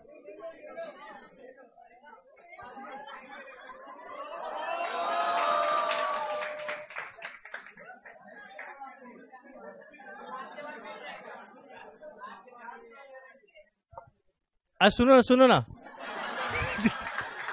वो एक्चुअली उसमें हम कुछ एक बार डेटा का बैकअप लेके तुमको दे देगा। फिलहाल के लिए आपको कैश एक बार का दे देते हैं सिक्योरिटी के तौर पे। आपको मिलना चाहिए आई थिंक एफएम का पहला है, तो आई थिंक 1000 से शुरू कर सकते हैं। आप इधर आओ, ये आधार कार्ड क्यों निकल? इनको मिलता है 1000। ये लीजिए। एक बात बताओ, सही से बताओ, तुम लोग यहां पे बैठे हुए कितने लोगों को सारा आंसर याद था? वेरी गुड, ऐसे याद रखना। चलो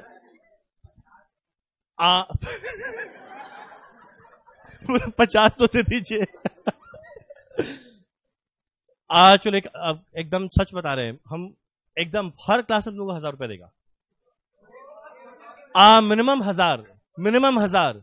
मेरा तुम लोग के बैच के लिए टारगेट अलग रखा हुआ है, मेरे को 5-6 लाख रुपया खर्चा करना तुम लोग के बैच में। ठीक, सुनो।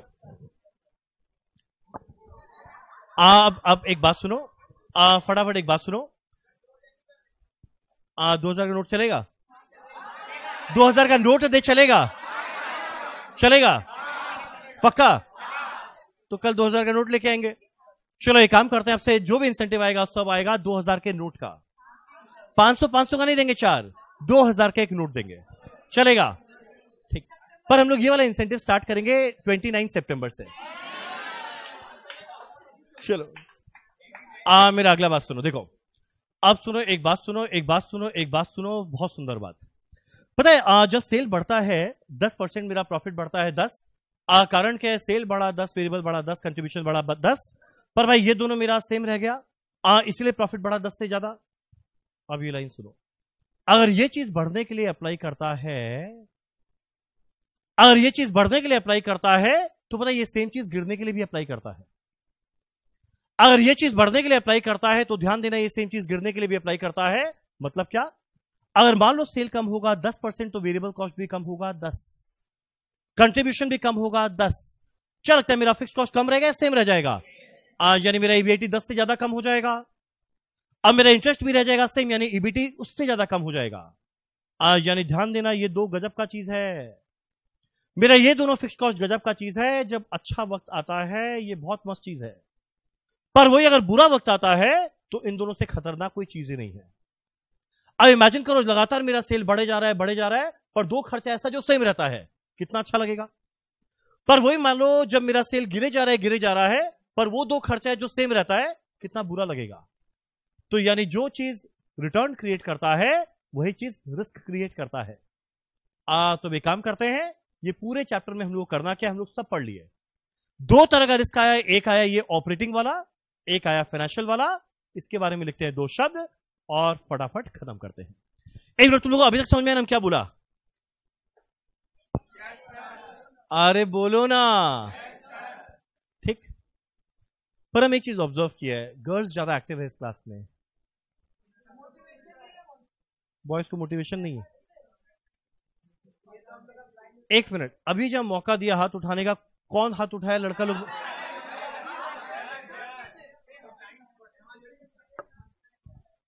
अच्छा ठीक है, ठीक है, अच्छा ठीक है, ठीक है, ठीक है। चलो वे काम करें, स्टार्ट करते हैं हमारा चैप्टर। चैप्टर का नाम है लेवरेज। लेवरेज वर्ड क्या है ये हम बताया ही नहीं, और जितना चैप्टर में बोलना था हम सब बोल दिया। चलो एक काम करते हैं, पहले लिखते हैं 2 शब्द। चलो हाँ करेंगे, इलू बहुत करेंगे।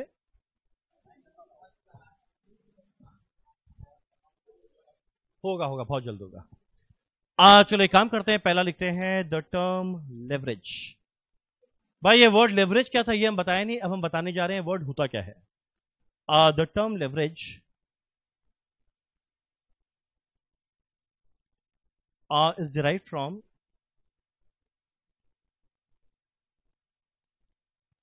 the term leverage is derived from French word liver। ये जो मेरा शब्द लेवरेज है ये डिराइव करते हैं एक फ्रेंच वर्ड से, लिवर। किसी को इस क्लास में फ्रेंच आता है? कोई भी फॉरेन लैंग्वेज आता है? कौन सा? कौन सा बोलो? अरे हंस क्या रहे, बोलो।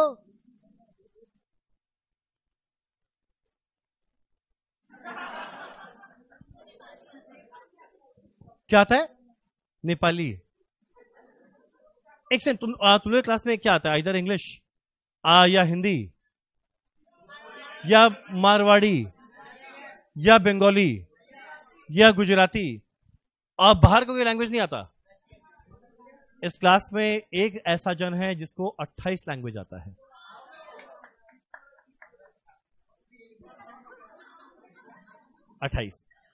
इस क्लास में एक जन है जिसको 28 लैंग्वेज आता है। तुम लोग के मन में जरूर विचार होगा वो महान इंसान कौन है? वो महान इंसान आप लोग के सामने खड़े हैं। कौन? मतलब रंजन। और कौन? फ्रेंच मेरे को पूरा आता है। अच्छा, अगर हम बोल दे तुम लोग कौन सा समझेगा? मेरे साथ वो सब गेम मत खेलो तुम लोग, पहले समझ के आओ फिर मेरे से बात करना फ्रेंच में। हम जिस देश में जाता है वहां पे उन लोग की भाषा में बात करता है, वो लोग पगला जाता है, वो लोग बेहोश हो जाता है। सर मेरे को अरेबिक आता है। अरे वाह क्या बात है। देखो ये जो वर्ड लिवरेज है ना, ये डिराइव हुआ एक फ्रेंच वर्ड लिवर से। और ये जो वर्ड लिवर है ना, ये तुम लोग का फिजिक्स में पढ़ा हुआ है क्लास 7-8 में। याद आ गया? लिवर फिजिक्स में पढ़ा हुआ है क्लास 7-8 में। बताओ लिवर का मतलब क्या?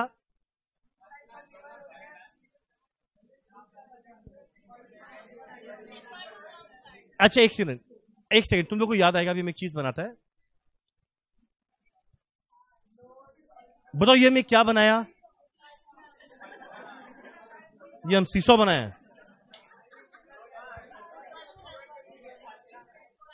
एक सेकेंड, तुम लोग आज से 5 साल पहले ये वर्ड सुना है लिवर? 5 साल पहले। और 5 साल में तुम लोग को याद नहीं है। और रंजन ये वर्ड सुना था 26 साल पहले। 26 ईयर्स पहले सुने थे वर्ड लिवर। याद करो, एक वर्ड फलक्रम होता था, याद आ रहा है? फलक्रम, लिवर एक बहुत भारी सामान था जो आराम से हम लोग लिफ्ट या शिफ्ट करते थे। छोड़ो, इग्नोर करो। लिवर क्या? एक ऐसा टूल जिसके द्वारा एक बहुत ही भारी ऑब्जेक्ट को हम लोग आराम से लिफ्ट या शिफ्ट कर सकते हैं। एक बहुत ही भारी ऑब्जेक्ट को हम लोग आराम से लिफ्ट या शिफ्ट कर सकते हैं। इसे हम लोग क्या कहते हैं? लिवर। ठीक, तुम लोग शायद भूल गए सब कुछ, मेरे को याद दिलाना पड़ेगा। Shame on you guys. तुम लोग क्लास 10 पास कैसे हुआ? ओ अच्छा, नहीं समझ गया, कोविड बैच था ना। कोविड बैच था तुम लोग का।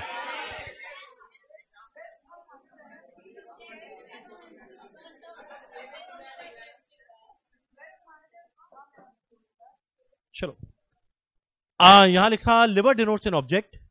लिवर का एक ऐसा ऑब्जेक्ट जिसको हम लोग यूज करते हैं एक बहुत ही भारी भरकम सामान को लिफ्ट या शिफ्ट करने के लिए। Liver denotes an object which is used for lifting, which is used for lifting.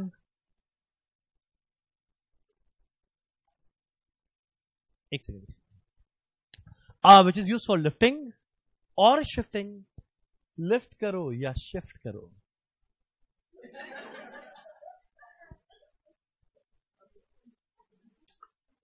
which is used for lifting or shifting a heavy object with little effort. थोड़ा बहुत याद आ रहा है सब सुना हुआ?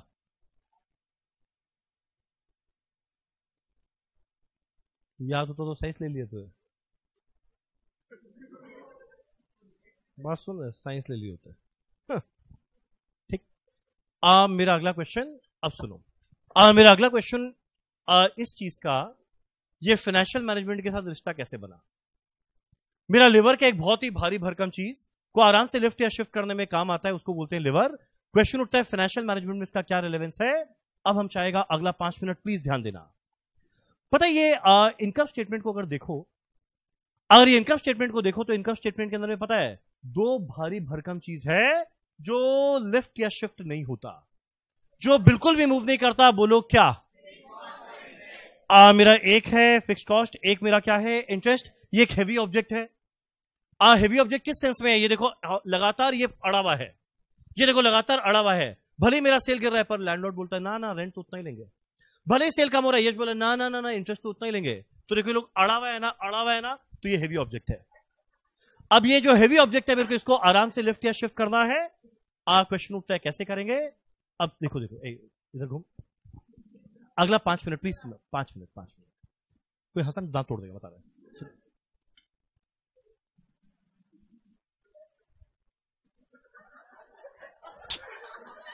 एक फ्लो नहीं बनने देता ना तुम लोग, एक फ्लो बना रहे हैं, ठीक है ना? पता है कंपनी के अंदर में तुम लोग बताओ, एक कंपनी के अंदर में 3 लोगों ने हिस्सा लिया। एक था अभिरूप, एक था यश, एक था अक्षित। पर बताइए 3 लोग के अंदर में इस कंपनी के अंदर में रिस्क खाली एक जन ने लिया।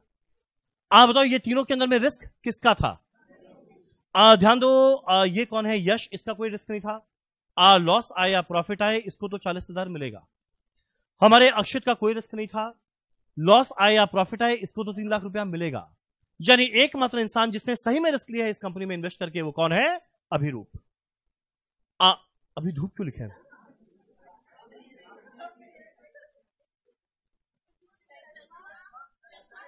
चश्मा मेरे को हटाओ, तुम लोग का कहां है?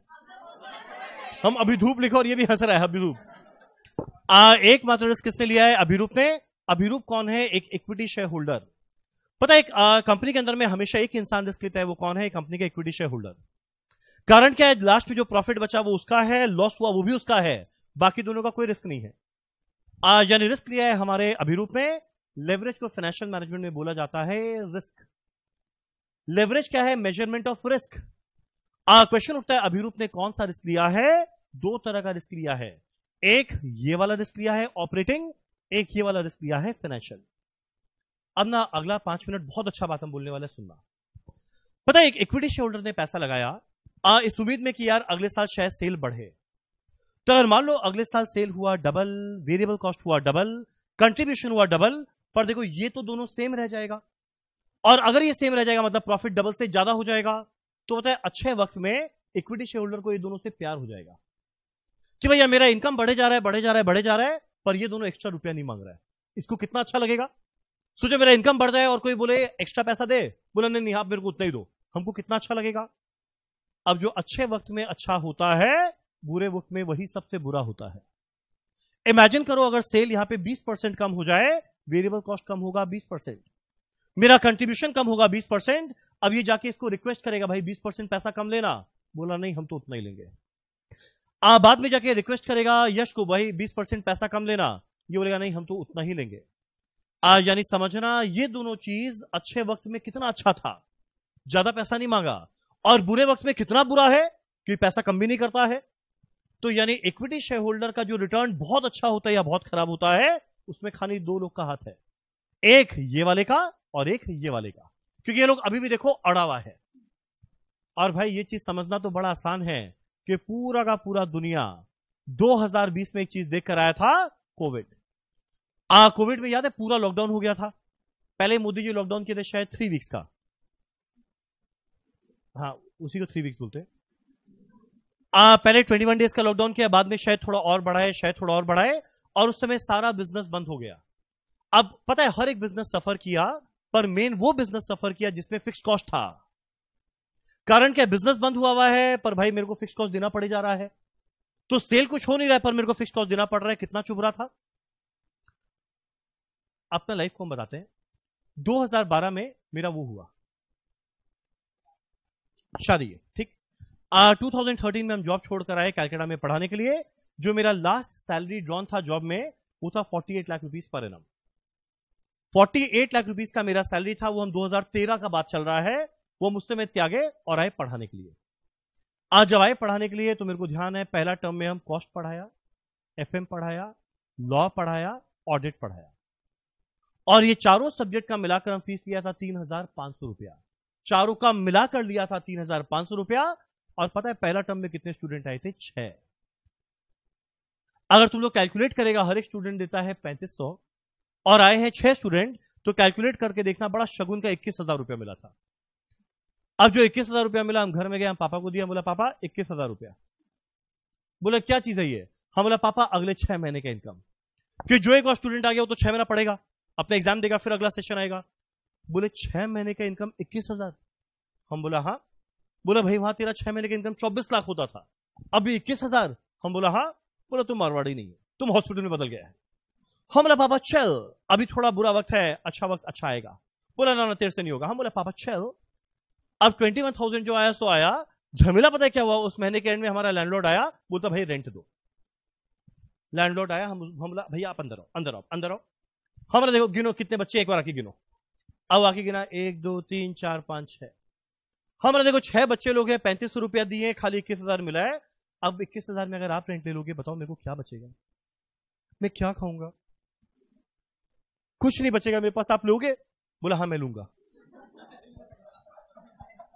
वो मेरे को छोड़ा नहीं, वो बोला नहीं हम लेंगे। अब वो बोला हम लेंगे तो हमको देना पड़ गया।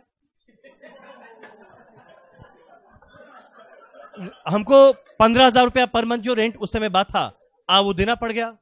अब इमेजिन करो जो रेंट मेरे को कितना बुरा लग रहा होगा। एक बार मेरे भी पॉइंट से सोचो, तुम लोग शायद समझ नहीं पा रहे हैं, तुम लोग बड़े बड़े घर से आए हैं, तुम लोग बड़ा बड़ा खाना पीना किया है, पर एक बार मेरे भी पॉइंट से सोचो, 21,000 रुपीज 6 महीने का। उस समय जो रेंट मांगने आता था हर महीना, कितना बुरा लगता था। पर हम बात बताते हैं, अगला सेशन में हुआ 50 स्टूडेंट, 6 से हुआ 50, पर रेंट अभी भी उतना लग रहा है। तो पता है उस समय रेंट देना थोड़ा कम चुभ रहा था। उसके अगले टर्म में हुए 100 स्टूडेंट, पर रेंट उतना ही लग रहा है, अब तो रेंट बिल्कुल नहीं चुभ रहा है। उसके अगले टर्म में हुआ 100 के बाद 250, 250 के बाद हुआ 500, 500 के बाद हुआ 1000। तो मेरे को 6 टर्म लगा था 6 स्टूडेंट से 1000 पहुंचने में। तो जो पहला सेशन था उसमें मेरे को फिक्स कॉस्ट कितना चुभा था? पर 50 में कम चुभा, 100 में और कम, 250 में और कम, 500 में और कम, 1000 में तो बिल्कुल नहीं चुभ रहा था। यानी इमेजिन करो, फिक्स्ड कॉस्ट ऐसा खतरनाक चीज है जो कभी चुभता है कभी अच्छा लगता है। कब चुभता है? जब मेरा बुरा वक्त चल रहा होता है। कब अच्छा लगता है? जब अच्छा वक्त चल रहा होता है। तुम लोग समझ रहे बात? ये बहुत सुंदर बात है। बुरे वक्त में ये चीज बहुत वो कर देता है, पर अच्छे वक्त में दिल लेके जाता है, कितना अच्छा लगता है। अब प्रॉब्लम यह है कि जो फिक्स्ड कॉस्ट है वो अच्छा भी है, वो खराब भी है। अच्छे वक्त में अच्छा है, बुरे वक्त में बुरा है। अब क्वेश्चन उठता है, प्रॉब्लम यह है कि हम लोग हैं कॉमर्स में, और कॉमर्स के अंदर में ना तुम लोग पहला दिन एक चीज पढ़ाया जाता है, principle of conservatism. Principle of conservatism या प्रूडेंस को क्या बोलता है? जो बुरा होने वाला है हम लोग के साथ होने वाला है, अच्छे के लिए तो पैदा हुए नहीं है, सारा खराब हमारे साथ होने वाला है। यानी भाई ये कोई फाइनेंशियल मैनेजमेंट में नहीं पढ़ाता कि ये फिक्स्ड कॉस्ट अच्छा भी है, सबको ये पढ़ाता है भाई फिक्स्ड कॉस्ट खराब है, क्योंकि वो लोग कंजर्वेटिव होकर सोचते हैं कि बुरा होने वाला है। अगर अच्छा वक्त में बात करें तो इससे बढ़िया चीज ही नहीं है, पर अच्छाई को तो हम लोग देखते ही है नहीं है। दुनिया का नियम है, सब कोई बुराई को देखता है। दुनिया का नियम है, सब कोई बुराई को देखता है, और जब बुराई को देखते हैं तो ये चुभता है ना। तो इसीलिए पता है इन दोनों को क्या बोला जाता है? सबसे बड़ा रिस्क है किसके लिए? इक्विटी शेयर होल्डर के लिए। इस रिस्क का नाम क्या है? Operating risk. कोई बताएगा ये वाले रिस्क का नाम क्या होगा? Financial risk. यानी इक्विटी शेयर होल्डर 2 तरह का रिस्क लिया, एक ऑपरेटिंग, एक लिया है फाइनेंशियल। तुम लोग समझ रहे? अरे भाई बोलो ना, पक्का ना? चलो एक काम करते हैं, जितना मैंने लिखा वापस से 2 शब्द। कितना सुंदर बात है फिक्स कॉस्ट। कभी फिक्स कॉस्ट को इस नजरिए से देखी थी तुम कौन किसको किस नजरिए से देखती है? चलो काम कर, यहां लिखते हैं इन फाइनेंशियल मैनेजमेंट, इन फाइनेंशियल मैनेजमेंट लेवरेज क्या डिनोट करता है? रिस्क। जो किसने लिया? इक्विटी वाले ने लिया। कौन सा लिया? 2 लिया, एक ऑपरेटिंग फिक्स कॉस्ट वाला, एक फाइनेंशियल फिक्स कॉस्ट वाला। तो एक का नाम है ऑपरेटिंग रिस्क, एक का नाम है फाइनेंशियल रिस्क। आपका नाम क्या है? Rajat? Rachit Agarwal. In financial management comma leverage denotes the risk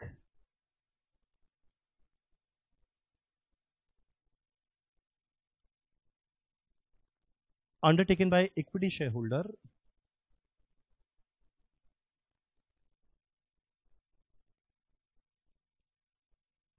by investing in a company. मेरा लेवरेज क्या चीज को डिनोट करता है? रिस्क को डिनोट करता है, जो एक इक्विटी शेयर होल्डर लेगा। क्यों? क्योंकि कंपनी में इन्वेस्ट किया। अब सेल के कम होने पे हर चीज कम हो जाता था, बेचारे मोदी जी भी कम टैक्स देते थे, पर ये दोनों अड़ा हुआ था, ये दोनों बोला हम उतना ही लेगा। तो ये दोनों तो रिस्क है। तो मेरा रिस्क है दो तरीका का। पहला है पॉइंट नंबर 1, ऑपरेटिंग रिस्क।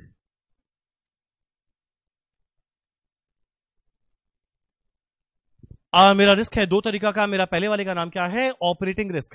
मेरा ऑपरेटिंग रिस्क क्यों आया? क्योंकि वो फिक्स कॉस्ट आया। और ये फिक्स कॉस्ट क्यों आया? क्योंकि डे टू डे बिजनेस करने के लिए रेंट लगेगा। तो यहां लिखते हैं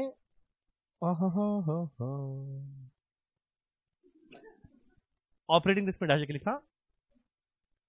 हाँ सही में। एक सेकंड, वो बोलना क्या है? अच्छा, ऑपरेटिंग रिस्क। हाँ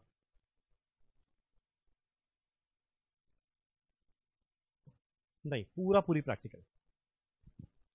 I denote the risk which arise due to operating fixed cost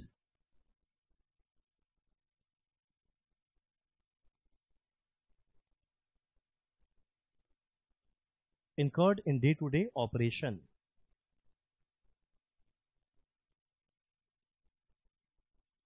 example हो गया रेंट, या हो गया इंश्योरेंस, या हो गया सैलरी ऑफ परमानेंट स्टाफ,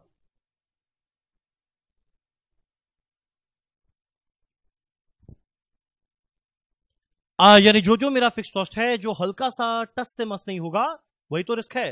कब? अगर बाई चांस सेल कम हो गया तो ये लोग तो उतना ही रुपया मांगेगा। क्वेश्चन उठता है इस ऑपरेटिंग रिस्क को मेजर कौन करता है? डॉल। कोई एक बार गेस करेगा डॉल का फुल फॉर्म क्या?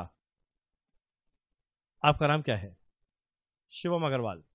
डॉल का फुल फॉर्म है डिग्री ऑफ ऑपरेटिंग लेवरेज। यानी ऑपरेटिंग रिस्क को कौन मेजर करता है? Operating leverage. मेरा क्वेश्चन उठता है ऑपरेटिंग लेवरेज का फॉर्मूला क्या है? बहुत ही मासूम फॉर्मूला है। अब देखो दो तरीका है, एक हम पहले फॉर्मूला सिंपल बता दे, एक इसका पूरा डेरिवेशन बताए। तुम लोगों को किस में इंटरेस्ट है? पहले सिंपल बताए फिर डेरिवेशन, दोनों में इंटरेस्ट है। तो एक काम करते हैं, पहले सिंपल तरीका से बताते हैं। अब देखो ये मेरा ऑपरेटिंग और फॉर्मूला मेरे को बताना नहीं, तुम लोग खुद बताएगा। पता है मेरा ऑपरेटिंग रिस्क क्यों आया? क्योंकि ऑपरेटिंग फिक्स कॉस्ट था। अब ये ऑपरेटिंग फिक्स कॉस्ट की वजह से जो रिस्क आया वही है मेरा ऑपरेटिंग लेवरेज। इसको कैलकुलेट करने का फॉर्मूला है, देखो ये फिक्स कॉस्ट के पहले क्या आता था? कंट्रीब्यूशन। पर ये फिक्स कॉस्ट के बाद क्या हो गया? ईबीआईटी। यानी फिक्स कॉस्ट को कितना ईबीआईटी में कन्वर्ट कर दिया वही तो रिस्क है। पता है इसका फॉर्मूला क्या है? Contribution divided by EBIT. Contribution divided by EBIT अगर तुम लोग कैलकुलेट करो, ये पता कितना आएगा? 4 lakh divided by 1 lakh. 4 lakh divided by 1 lakh क्या होता है? 4। तो पता है ऑपरेटिंग लेवरेज आएगा 4 टाइम्स। ये क्या बताता है? कि जो भी प्रॉफिट था वो 4 टाइम्स कम हो गया। ये फिक्स कॉस्ट के आने की वजह से मेरा प्रॉफिट 4 गुना कम हो गया। सोचो अगर ये नहीं आता तो 1 लाख का 4 टाइम्स 4 लाख रहता ना, पर ये आया इसीलिए तो 1 लाख हो गया। तो मेरा ये डिग्री ऑफ ऑपरेटिंग लेवरेज क्या बताता है? इस फिक्स कॉस्ट के आने की वजह से मेरा प्रॉफिट कितना टाइम्स कम होता है। इसके ऊपर में क्या है? कंट्रीब्यूशन डिवाइडेड बाय, इसके नीचे में क्या है? ईबीआईटी। ये सेम लॉजिक लगाते हुए कोई मेरे को अगला फॉर्मूला बताएगा? ये है फाइनेंशियल फिक्स कॉस्ट। कोई बताएगा फाइनेंशियल लेवरेज का फॉर्मूला क्या बनेगा? EBIT divided by EBT. बस ये दो ही फॉर्मूला पे हमारा चैप्टर खत्म होता है। ये फॉर्मूला ऐसा आया क्यों? इसका डेरिवेशन हम जरूर बताएंगे, आज नहीं, कल नहीं, परसों बताएंगे। चलो एक काम कर, यहां लिखते हैं डॉल का फॉर्मूला। ये किसकी वजह से आया था? वो ऑपरेटिंग फिक्स कॉस्ट। इसके ऊपर में क्या आता है? कंट्रीब्यूशन डिवाइडेड बाय, इसके नीचे में क्या आता है? ईबीआईटी। यानी फिक्स कॉस्ट के पहले कंट्रीब्यूशन क्या था, इसके आने की वजह से प्रॉफिट क्या हो गया? कंट्रीब्यूशन बाय ईबीआईटी कितना टाइम्स को कम किया। अगला लिखते हैं point number 2, financial risk.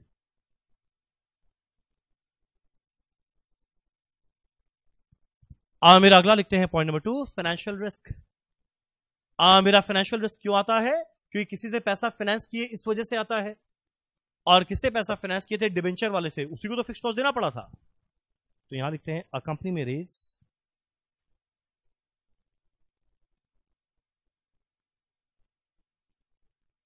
Long term fund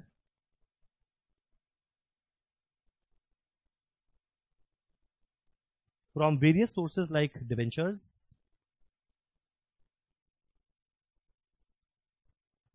Our company may raise a long-term fund from various sources like debentures, resulting in fixed interest cost. यानी जैसे इनकम स्टेटमेंट में फिक्स्ड कॉस्ट आता है वो रिस्क लाता है। मेरा पहला था डे टू डे ऑपरेशन वाला, ये हुआ फाइनेंशियल वाला। इसको मेजर कौन करता है? डीएफएल। कोई बताएगा DFL, degree of financial leverage, ये किस वजह से आया था? ये फाइनेंशियल कॉस्ट की वजह से आया था। तो फॉर्मूला क्या बनेगा? इसके ऊपर में ईबीआईटी, इसकी वजह से क्या बन गया? ईबीटी। तो मेरा फॉर्मूला क्या आएगा? EBIT divided by EBT.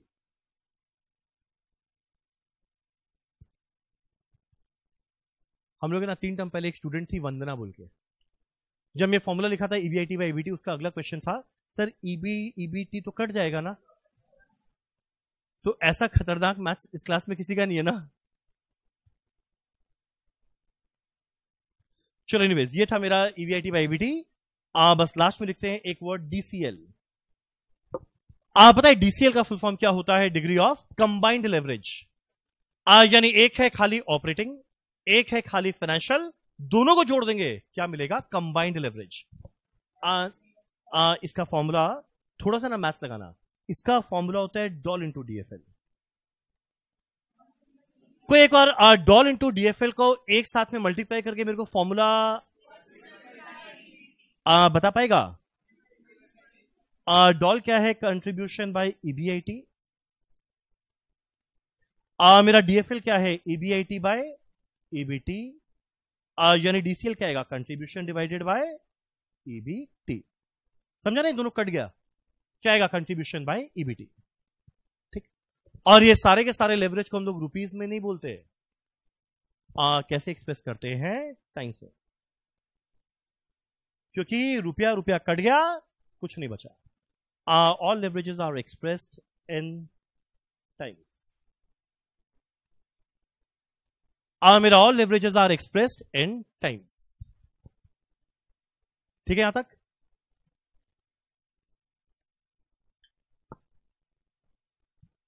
चलो डन। कौन मेरे को आंसर देगा?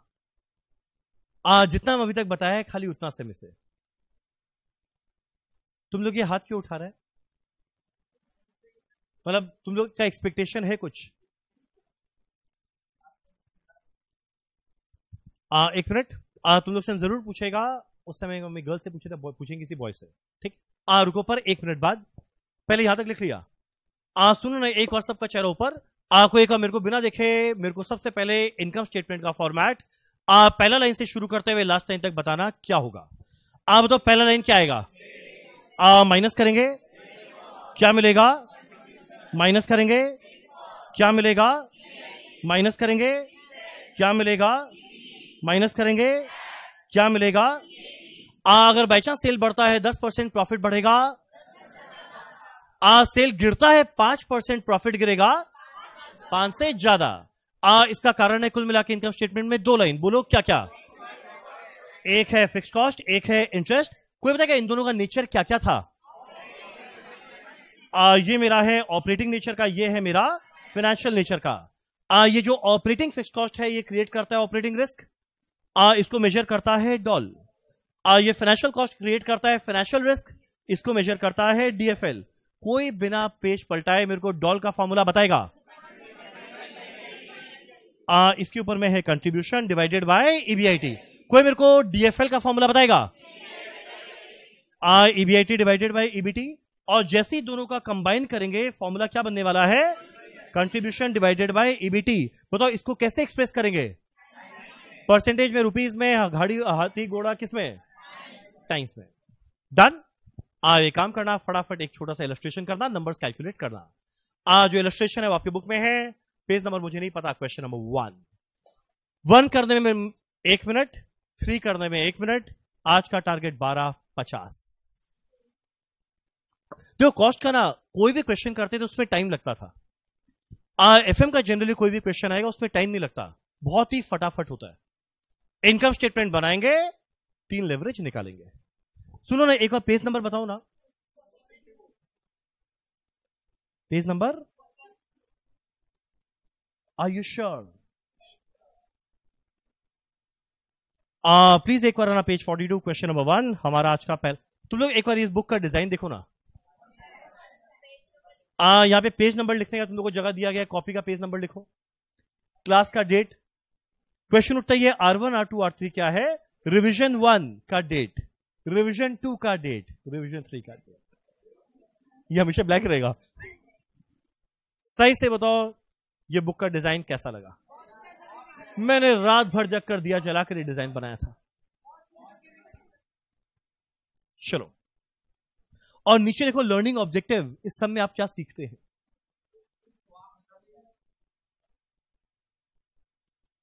चलो एक काम करें, फटाफट देखते हैं क्वेश्चन 1।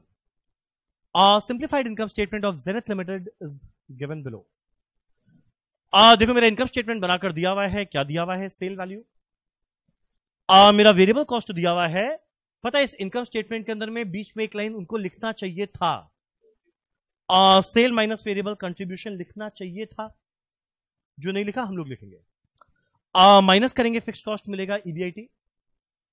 माइनस करेंगे इंटरेस्ट, पता है एक वर्ड लिखना चाहिए था, ईबीटी। माइनस करेंगे टैक्स, क्या मिलेगा? ईएटी। कैलकुलेट करना है डॉल, डीएफएल और डीसीएल। क्या लगता है हो जाएगा? सबसे पहले इनकम स्टेटमेंट जो गंदा तरीका से लोग बनाया है, हम लोग उसको फेयर करेंगे, तय कंट्रीब्यूशन और ईबीटी लिखकर दिखा दे, और बाद में तीनों वैल्यूज कैलकुलेट करेंगे। हम चाहेंगे एक बार आप लोग इनकम स्टेटमेंट बनाए, बाद में 3 लेवरेज अपने आप कैलकुलेट करें।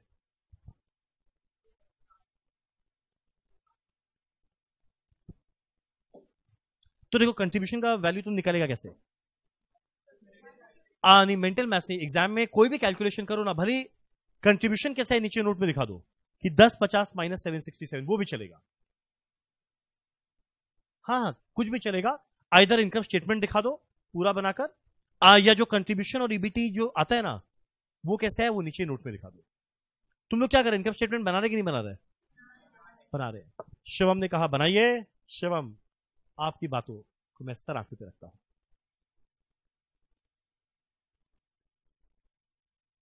हर्षित बोलता है सुपर्ब। कॉन्टेक्स्ट समझ नहीं आया, बोलो। बिल्कुल, ये word EBIT, word EBT, word EAT standard abbreviation है, हम लोग यूज कर सकते हैं। चलो एक काम करें, इसी इनकम स्टेटमेंट को हम लोग अपने तरीका से बनाते हैं। स्टार्ट करते हैं क्वेश्चन नंबर 1।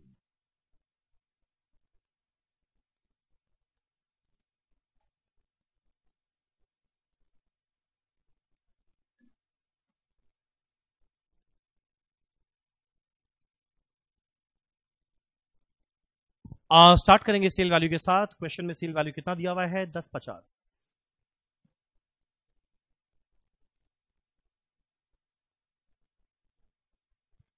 माइनस करेंगे वेरिएबल कॉस्ट 7,67,000, क्या मिलेगा? कंट्रीब्यूशन।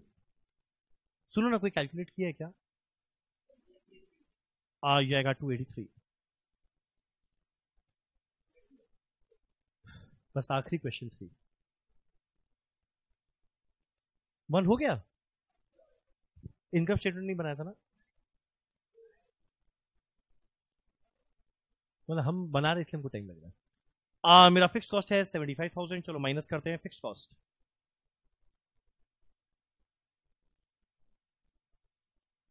ये मेरे को क्या मिलने वाला है? ईबीआईटी।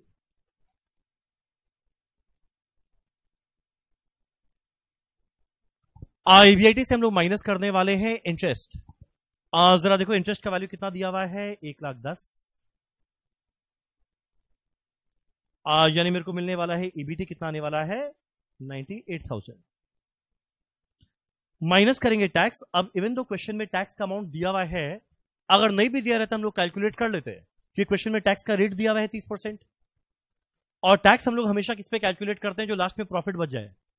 लास्ट में प्रॉफिट क्या बचा था? ये, इसका 30% निकालना, एग्जैक्ट वही वैल्यू आएगा। कितना निकाला हुआ था? 29,400। तो मेरा ईएटी पता कितना आ जाएगा? 68,600। एक और मेरा इनकम स्टेटमेंट बन गया। इसके बाद मेरे को कैलकुलेट करना है 3 लेवरेज, एक आएगा डॉल, एक आएगा डीएफएल, एक आएगा डीसीएल। अब डॉल किस वजह से आता है? इस कॉस्ट की वजह से तो फॉर्मूला में क्या आएगा, इसके ऊपर कंट्रीब्यूशन डिवाइडेड बाय ईबीआईटी।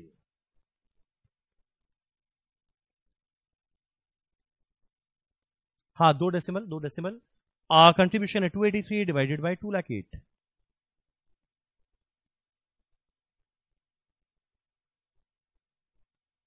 सुनो ना, कोई कैलकुलेट किया तो बताओ ना कितना आएगा ये। 1.36 टाइम्स, ये आया है टाइम्स में।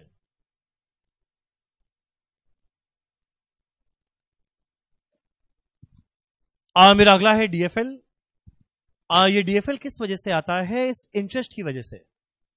तो डीएफएल का फॉर्मूला क्या बनेगा, इसके पहले देखो प्रॉफिट था ईबीआईटी, पर भाई इसकी वजह से ये ईबीटी बन गया, तो ये मेरे प्रॉफिट को कितना टाइम्स कम किया, ईबीआईटी बाय ईबीटी। तो फॉर्मूला लिखते हैं ईबीआईटी डिवाइडेड बाय ईबीटी। ये आएगा 2,08,000 डिवाइडेड बाय ईबीटी कितना है 98,000।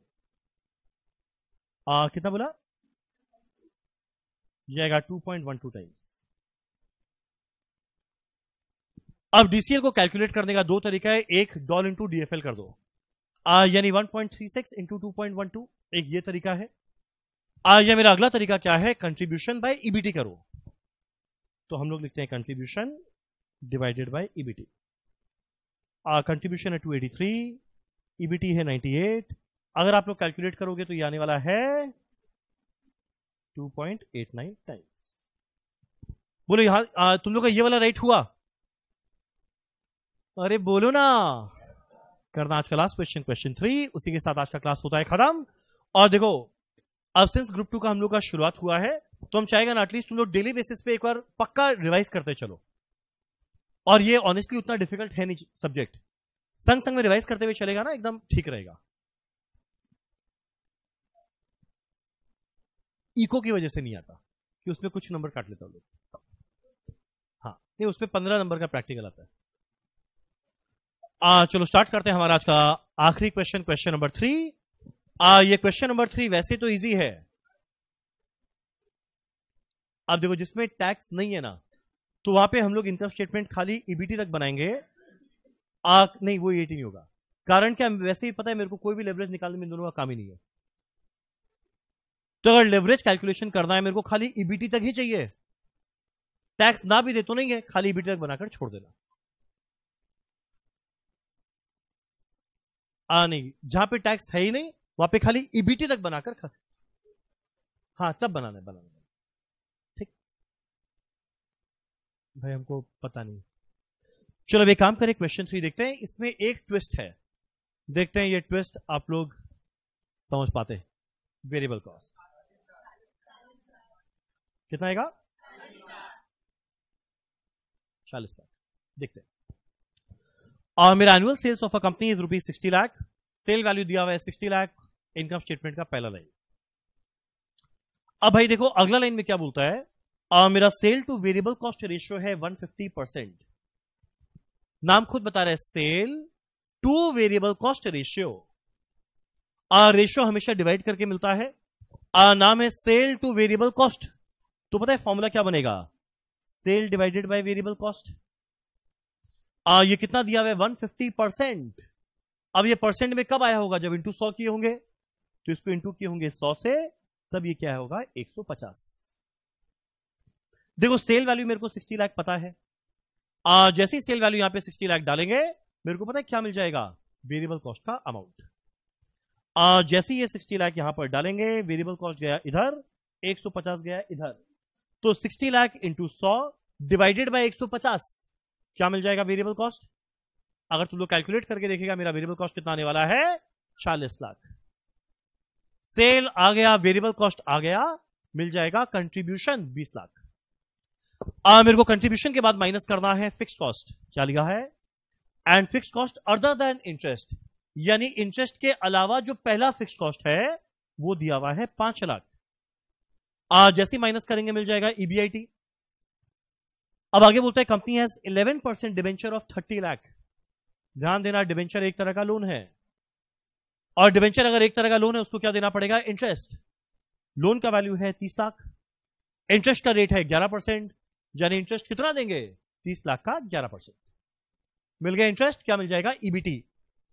अब क्वेश्चन में ना टैक्स दिया है ना उसका जरूरत है, क्योंकि कोई भी लेवरेज में ईबीटी के नीचे काम ही नहीं पड़ता। लास्ट में निकालना क्या है, डॉल, डीएफएल एंड डीसीएल। हम चाहेंगे एक बार आप लोग स्वयं ये क्वेश्चन को करने का अपने आप प्रयास करें। भाई इतना जल्दी क्यों? हाँ नहीं, बस आज इतना ही करेंगे। एक तुम लोग के लिए होमवर्क रहेगा, क्वेश्चन 4। देखो कोई भी क्वेश्चन करेगा ना 2 मिनट लगेगा, ये चैप्टर ही ऐसा है। क्वेश्चन 4 रहेगा आपका होमवर्क, प्लीज एक बार ट्राई करना। मीनवाइल हम क्वेश्चन नंबर 3 कर रहे हैं। कम से कम 5, कभी कभी 10, कम से कम 5, और जनरली 10 मार्क का आता है, कभी 5, जनरली 10 मार्क का आता है। हाँ चलो स्टार्ट करें क्वेश्चन 3।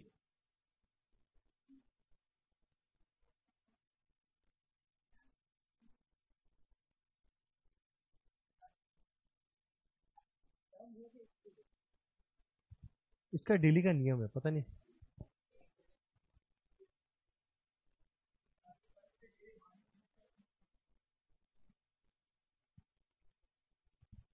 मेरा सेल वैल्यू दिया हुआ है 60 लाख।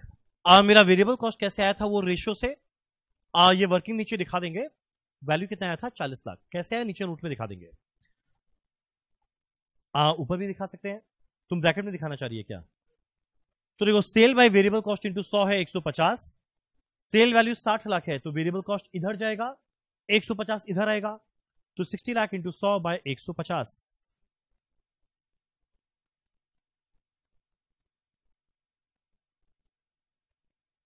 जाएगा 40 लाख। मेरे को क्या मिलेगा, कंट्रीब्यूशन।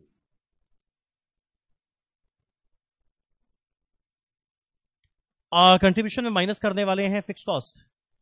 देखो मेरा फिक्स कॉस्ट कितना दिया हुआ था, अदर देन इंटरेस्ट, यानी इंटरेस्ट के अलावा जो मेरा फिक्स कॉस्ट है वो कितना दिया हुआ है, 5 लाख।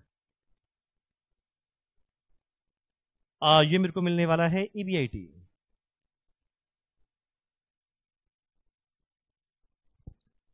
ईबीआईटी में माइनस करना है इंटरेस्ट। इंटरेस्ट किसको देंगे, जिससे लोन लिए थे। डिबेंचर का एक और नाम लोन था। लोन या डिबेंचर का वैल्यू कितना दिया हुआ है, 30 लाख। इंटरेस्ट रेट है 11%, तो 30 लाख को देना है 11%, यानी कितना देने वाले हैं, 3,30,000। मेरे को सीधा मिल जाएगा ईबीटी जो आने वाला है 11,70,000। अब बाई चांस हमारे क्वेश्चन में अगर टैक्स रेट देता तो जरूर माइनस करते हैं, पर भैया है ही नहीं। तो अगर नहीं होना जॉर्सी टैक्स देने का, मेरे को तो शौक नहीं है। मेरा इनकम स्टेटमेंट यहीं पे खत्म करना, डॉल डीएफएल डीसीएल खुद अपने आप कैलकुलेट करना। समय है आखिरी 30 सेकेंड, सुनाने का नहीं है। चलो मेरा डॉल देखो किसकी वजह से आया था, ये वाले फिक्स्ड कॉस्ट की वजह से। तो फॉर्मूला क्या आएगा, इसके ऊपर में contribution divided by EBIT. Contribution है 20 लाख डिवाइडेड बाय ईबीआईटी है 15 लाख।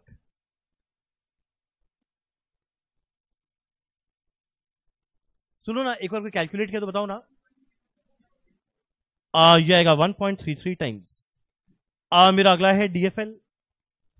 जो मेरा फाइनेंशियल लेवरेज है वो किस वजह से आया है, वो फाइनेंशियल कॉस्ट की वजह से। वो फाइनेंशियल कॉस्ट क्या था, इंटरेस्ट। तो भाई देखना इंटरेस्ट के ऊपर में क्या आता है, ईबीआईटी, उसके बाद ये क्या बन जाता है, ईबीटी। तो मेरा फॉर्मूला क्या बनेगा, 15 लाख बाय 11,70,000, 1.28। लास्ट में मेरे को कैलकुलेट करना है डीसीएल। मेरा डीसीएल का 2 फॉर्मूला है, आइदर लगाना डॉल इंटू डीएफएल या लगाना contribution divided by EBT.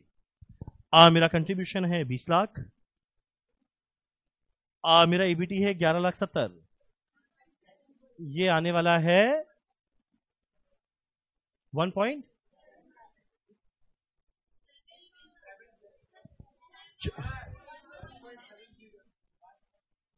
Sorry 1.71। चलो डन। चलो इसी के साथ हमारा क्वेश्चन नंबर 3 होता है खत्म। और एक आपका होमवर्क है, क्वेश्चन नंबर 4। इसका तुम लोग ट्राई करना अपने आप कैलकुलेट करने का कि ये कितना आएगा। आंसर आएगा लास्ट में 8750। ट्राई करना क्वेश्चन नंबर 4 अपने आप करने का। कल हम लोग मिलेंगे ठीक 11 बजे। सुनो, पर तुम लोग एक प्रॉमिस है, आज जो पढ़े हैं घर जाके एक बार रिवाइज करके आएगा, ठीक?